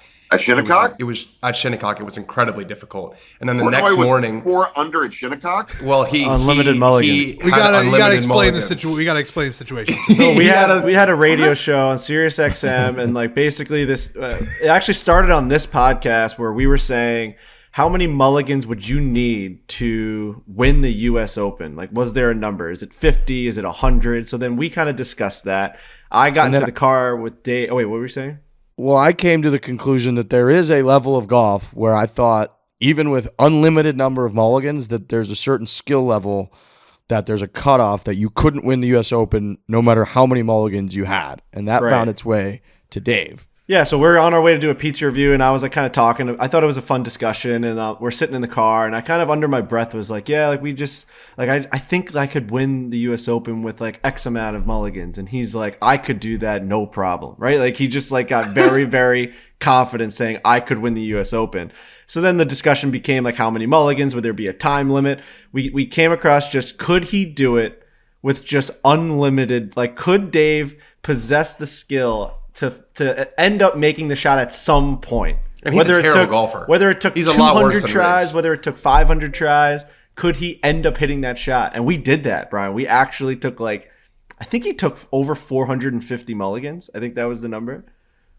It was it was nonstop. Shinnecock let you do this? Yes. It's stunning. Looking back at it now, I was there and I was looking stunning. on. It was crazy. There was like all these people on the green. It must have taken them 7 hours. It was more USGA than it was Shinnecock, because USGA, they basically rent out the course for X amount of weeks when they host the U.S. Open. So it was U.S. Open Media Day, and we actually waited on the group in front of us the whole time because Dave was the only one playing, and Dave could hit 4 tee shots in the time that a normal group comes through. First guy goes through his pre-shot routine. Second guy, Dave literally was just swinging. So we waited on every shot. We also had a shag bag of 300 golf balls and 2 guys. We had Za and Glenny Balls or whoever it was running around the fescue picking up balls. It was a scene you couldn't believe. And he shot 4 under. Yeah, there were some shots where it was all right. No, he was didn't. He shot. It was crazy. 532 or whatever. But there were some shots where it's all right, Dave, we have a 250-yard carry because he played from the US Open tees. So there were some shots where you had to get it over all of this fescue and native area to just get to the fairway. And we're like, Dave, all right, that one almost made it onto the fairway. I think we have to take that and just move on. Or there would be times where he would be hitting shots onto the green and we'd get one to 30 feet and you'd be like, all right, we have to have a discussion right now because we've attempted this 80 times. Now we're on the green. Do you want to just take that? Let's 2-putt for a par and move on our way. And then it was a lot of strategy because you always think you can get better. He has that type of brain where it's no, the next one's going to be better. And then we start from scratch. He duffs one, he hits one left and you're like, come on, man, we had one on the green. So if you take a mulligan, you must use the mulligan. Yes. No, he could do unlimited mulligans until he was happy. Right, but you couldn't take the but he couldn't go back to an old shot. Yeah. Right. So yeah, right. Yeah, so to go for full circle, so that's when I played Shinnecock, and it was incredibly difficult, and that 4 under par round I think we just lost our guy. From cringing at the pump to getting an eye-popping check at your favorite restaurant, Borelli's. Hey. We're heading there soon. Inflation is hitting us where it all hurts, and it really hurts. That's why I started using Upside. Upside is an incredible app for anyone who buys gas, groceries, or dines out. We do all those things. Yep. With every purchase, I'm earning cash back thanks to Upside. You need cash back right now, obviously, because inflation and a lot of other things, and cash back is just better than not cash back. I like cash back. Yeah, me too. To get started, download the free Upside app. Use promo code Fore and get $5 or more cash back on your first purchase of $10 or more. That's free $5 right there, boys and girls. to get started. Oh, I already told you how to get started. Next, claim an offer for whatever you're buying on Upside. Check in at the business. Pay as usual with a credit or debit card and get paid. It's that simple. In comparison to credit card rewards or loyalty programs, you can earn 3 times more cash back with Upside. That seems like a no-brainer. Yep. 3 times. 3 times better than 1 time. I'm signing up for this for sure. Well, here's how you do it. Download the free Upside app. Use the promo code Fore to get $5 or more cash back on your first purchase, $10 or more. This is going to be great, too, because we just use our cards like crazy. On the road. I'm always complaining about not using the right one or not getting the right points or not getting the right cash back. This is just going to be a very simple way of knowing exactly what you're getting, what you're paying for, and how much cash back you're getting. You get $5 or more cash back on your first purchase of $10 or more using the promo code Fore. Download the free Upside app and use promo code Fore right now. Just last week, I went to my buddy's house and we had chili, and it was like, holy shit, man! There was one, and like everyone was discussing the differences. It was so good, and you could tell he the was girls right, though. were like really, really into it. White chili is the real deal. If you've never had it, if you ever see white chili on the menu, it's fantastic. I have not had white chili. Brian's back. We're Albino talking about. chili. What, did your phone die? Because that was a clean cut. It's just a clean, what happens in Scranton stays in Scranton, guys. Okay. All right. Okay. Dan, you're talking about Shinnecock experience? Yeah, I was just saying that I played Shinnecock and it was so tough. And it's one of those golf courses where if you're not hitting it well, you're just going to get exposed all day. And it was like blowing 30 miles an hour. And then the next morning played National and there was not a breath of wind and it felt like a massage. It's like one of those places where it's not the most difficult golf course in the world, but Riggs and I talk about this a lot. Like, golf's supposed to be fun. And if that's the criteria, then National's, got to be top 5. It's really weird for anyone who has not been there. You literally, and I'm not going to remember the holes, you are literally walking. If you're walking on both courses, you are walking and there's a fence between the 2 courses and you can see people on one hole specifically that I'm thinking of. You can see them walking on the hole, like with you, on one on Shinnecock, the other on National. But Shinnecock has like no trees. It's this weird thing, and very little, as weird as it sounds, elevation change. I mean, the clubhouse goes up, but it's almost like all of the wind just like pushes everything just up. And at National, it was blowing just as hard, but at National you can't feel it because you have it's protected by by the hills and by the trees. And by the way, spoiler alert, National is on the water and gorgeous views. Yeah. And Shinnecock is not. It's not.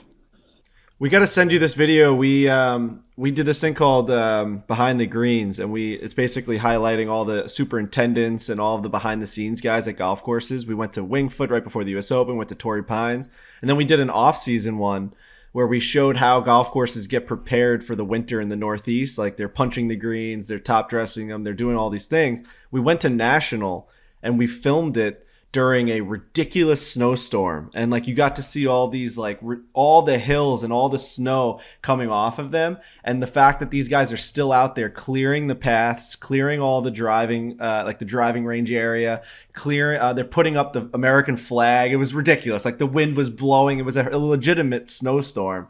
And then we went back, and they actually, to get rid of all their fescue, getting ready and prepared for the winter, they actually burn it all and torch it. They walk around and they torch the grass because it's a contained fire, and it's faster and healthier for the grass as opposed to using all the chemicals and all the things that other courses would use. And they bring the fire department there. It's nuts. It's really cool. Oh, that's awesome. Yeah, I really like that place. I had such a blast over a couple of days playing there. Yeah, it's amazing. What's on tap for you golf wise? You got any pro-ams or anything big coming up where you gotta bring your A game? No, it kind of slows down here toward the end of the year, thankfully. I mean, obviously a lot of the country's in winter. I think the next kind of major thing that I will do will be the LPGA Tournament of Champions / celebrity event that's in Orlando. Hilton Grand Vacation. Oh, nice. Okay. Yeah. You want to go to Nice, Disney with yeah. us? You want to go to Disney with us when we go there? I would love to go to Disney with you. When are we going there? Just come to Disney one day. Come on, let's go have like a soda pop. Wow, that's a very interesting idea. I'm going to think about that. Okay. Disney. That's a no, by the way. Yes, that was But not a don't we have yes, to Frankie. be there? Don't we have to be there forever? Well, you're not. You're not playing I think we might be playing. I think we're playing the- this year. on the Disney's in the open till weekend. like 9:00 or something. Like I think so. Yeah, we're debating and discussing and negotiating that now. Dan, this is in January, I think, right? This is in January. Yeah. Okay. Yeah. Good. I was thinking this might be thrown into the October slate. no, This is new. no. No, next year, January. We saw you on the range there last year. We were Yeah, I were- remember that. But you weren't playing last No. year, right? we were around. We were just shooting the shit Okay. for a couple days, and then we were like, "Wow, this is actually a phenomenal event," which it is. So we're gonna go and do it bigger. And last year we did a quick Disney day. Frankie is obsessed with Disney, so are we now. I would say Trent and I we are drinking the Kool-Aid, but Frankie like is the Kool-Aid. He creates the Kool-Aid around Disney, and so if you came to Disney with us, it's really fun. We got this guy Jordan, who we're gonna shout out again, who's in like Club 83 or whatever it is. Dude, it's Club And 33, dude, I think it's called. 33, Wow. Club 33. Brad, This you've guy- never doors are opening that you didn't know were door. When I tell you walk into this room and there's like you basically press 3 buttons on this concrete and the door opens and it's like a private club for elite Disney members. Smoked popcorn, cocktails, beers, everything, and you're away Mickey from Mouse all will rub your fucking back. Yeah, it's crazy. It's You've never unbelievable. seen anything like it. Wow. I've Yeah. heard of this place. I'm now wondering how you've been there and I haven't, Frankie. So now we're gonna This have to is bring you. You could be our guest. really, this is really. I mean, I would love that. That Yeah, you would. sounds amazing. But I think we play golf for this thing. It's like 5 or 6 days are like required in a row. Yeah. Are you aware of this? Yeah, no, we'll figure Okay. it We out. didn't really realize that. That's a lot. All right. That's maybe we won't Yeah. play. Yeah. We just I'm bummed you're going to be in Myrtle. We just missed you in Myrtle. We just went there for a travel series, played a bunch of golf, and man, it would have been great if we had been there during the Chili Festival. That would have been amazing. Where I was just there. I did something with Charlie Reimer. Do you know Charlie Reimer? For Golf The Channel. old right? Golf Channel guy. Yeah, he has. He just he's beat doing cancer, something- didn't he? I think. Yeah, on ESPN. Yeah, he did. But he's doing really well now, and yeah. So I was there. I was there weirdly like a month ago, and now I'm going back. Where did you play? We remember? played True Blue, which was great. We loved True Blue, and then we played TPC Myrtle, Pauly's Plantation, and the Granddaddy, which is Pine Lakes. They're all actually excellent. It was really fun. Yeah. Oh, cool. Nice. Yeah, the golf was great. I'm gonna be tasting and judging chili. So I don't think in fact, I know I'm not playing golf next week. You should see if the minor league baseball team is in town because go to a game. Their stadium's really cool. That's really cool. I am. I think this is what I was told last night, but I wasn't paying full attention. Tonight, I am throwing out the first pitch for the Scranton Rail Riders. Yes. And yesterday, I was told they went into first place, and I believe today may end the minor league season. Oh, so this is If huge. that Big makes game. sense. It's a Yankees affiliate. That is correct. Yes. Scale of 1 to 10, how nervous are you? 0. You can throw a strike. This is a game I have done. This is a thing I have done before. How many It first will- pitches have you thrown out? In the neighborhood of 30. Jeez, 30 first pitches? All right, what was the most nerve-wracking one? My first one. Yeah.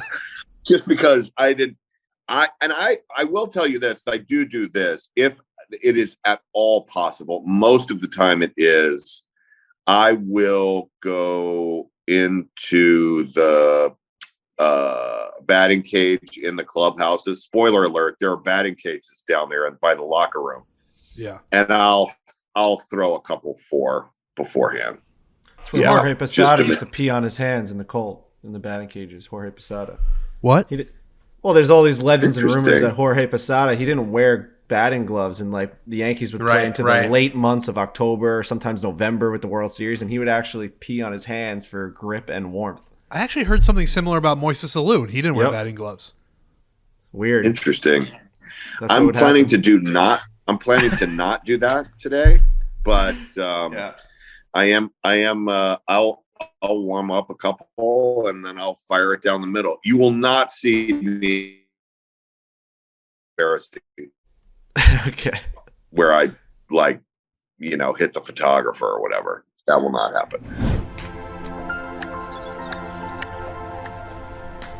This is, ladies and gentlemen, the last question brought to you by CrossCountry Mortgage. Frankie has one last question for our very good friend Brian Baumgartner. That is brought to you by your very favorite mortgage company and refinancing company and home buying experience company, CrossCountry Mortgage. Yeah, you got to grow up at some point, and part of growing up is getting a mortgage and a loan. I wouldn't say you know what I mean. Grown up. I haven't grown up, but I've definitely. None of us really could. No, I know, but it felt very grown up when I had to have these meetings with CrossCountry Mortgage where I was talking about 30-year financing loans and stuff. Think about how many years that is. That was a conversation I never thought I'd be having. So Chris Devon at CrossCountry Mortgage made it extremely easy. They are the fastest closing times than all of their competition. They also have this thing called the Home Bot. I talked about it last week, where basically they send you an updated email every single month letting you know what your house is worth, what your neighbors' houses are worth, what your community is doing in terms of, are people buying, are people selling, is the market hot, is the market cold, where is the interest rates going. So it's really just a good report every single month on how you should be assessing like your home and your value of your property. So I don't know that any other competition does that. That's one of the things that they like to hammer home. Like, hey, when you have a mortgage with us, we're also not stopping at the day that you sign. We're with you the entire way, and we're going to let you know, like, hey, you should sell this thing tomorrow because it's like actually worth like 10 times more. See if you qualify today. Visit ccm.com/barstool now. CrossCountry Mortgage LLC, NMLS 3029. All loans subject to underwriting approval. www.nmlsconsumeraccess.org. Here is the CrossCountry Mortgage last question.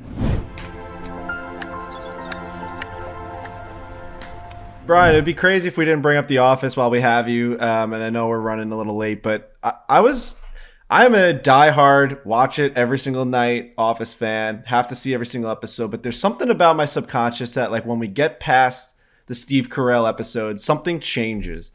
And then it's not that I don't enjoy the ones post Steve Carell, but like something, it's almost like it's two versions of The Office. Do you come to that same conclusion, or do you feel like it's all one?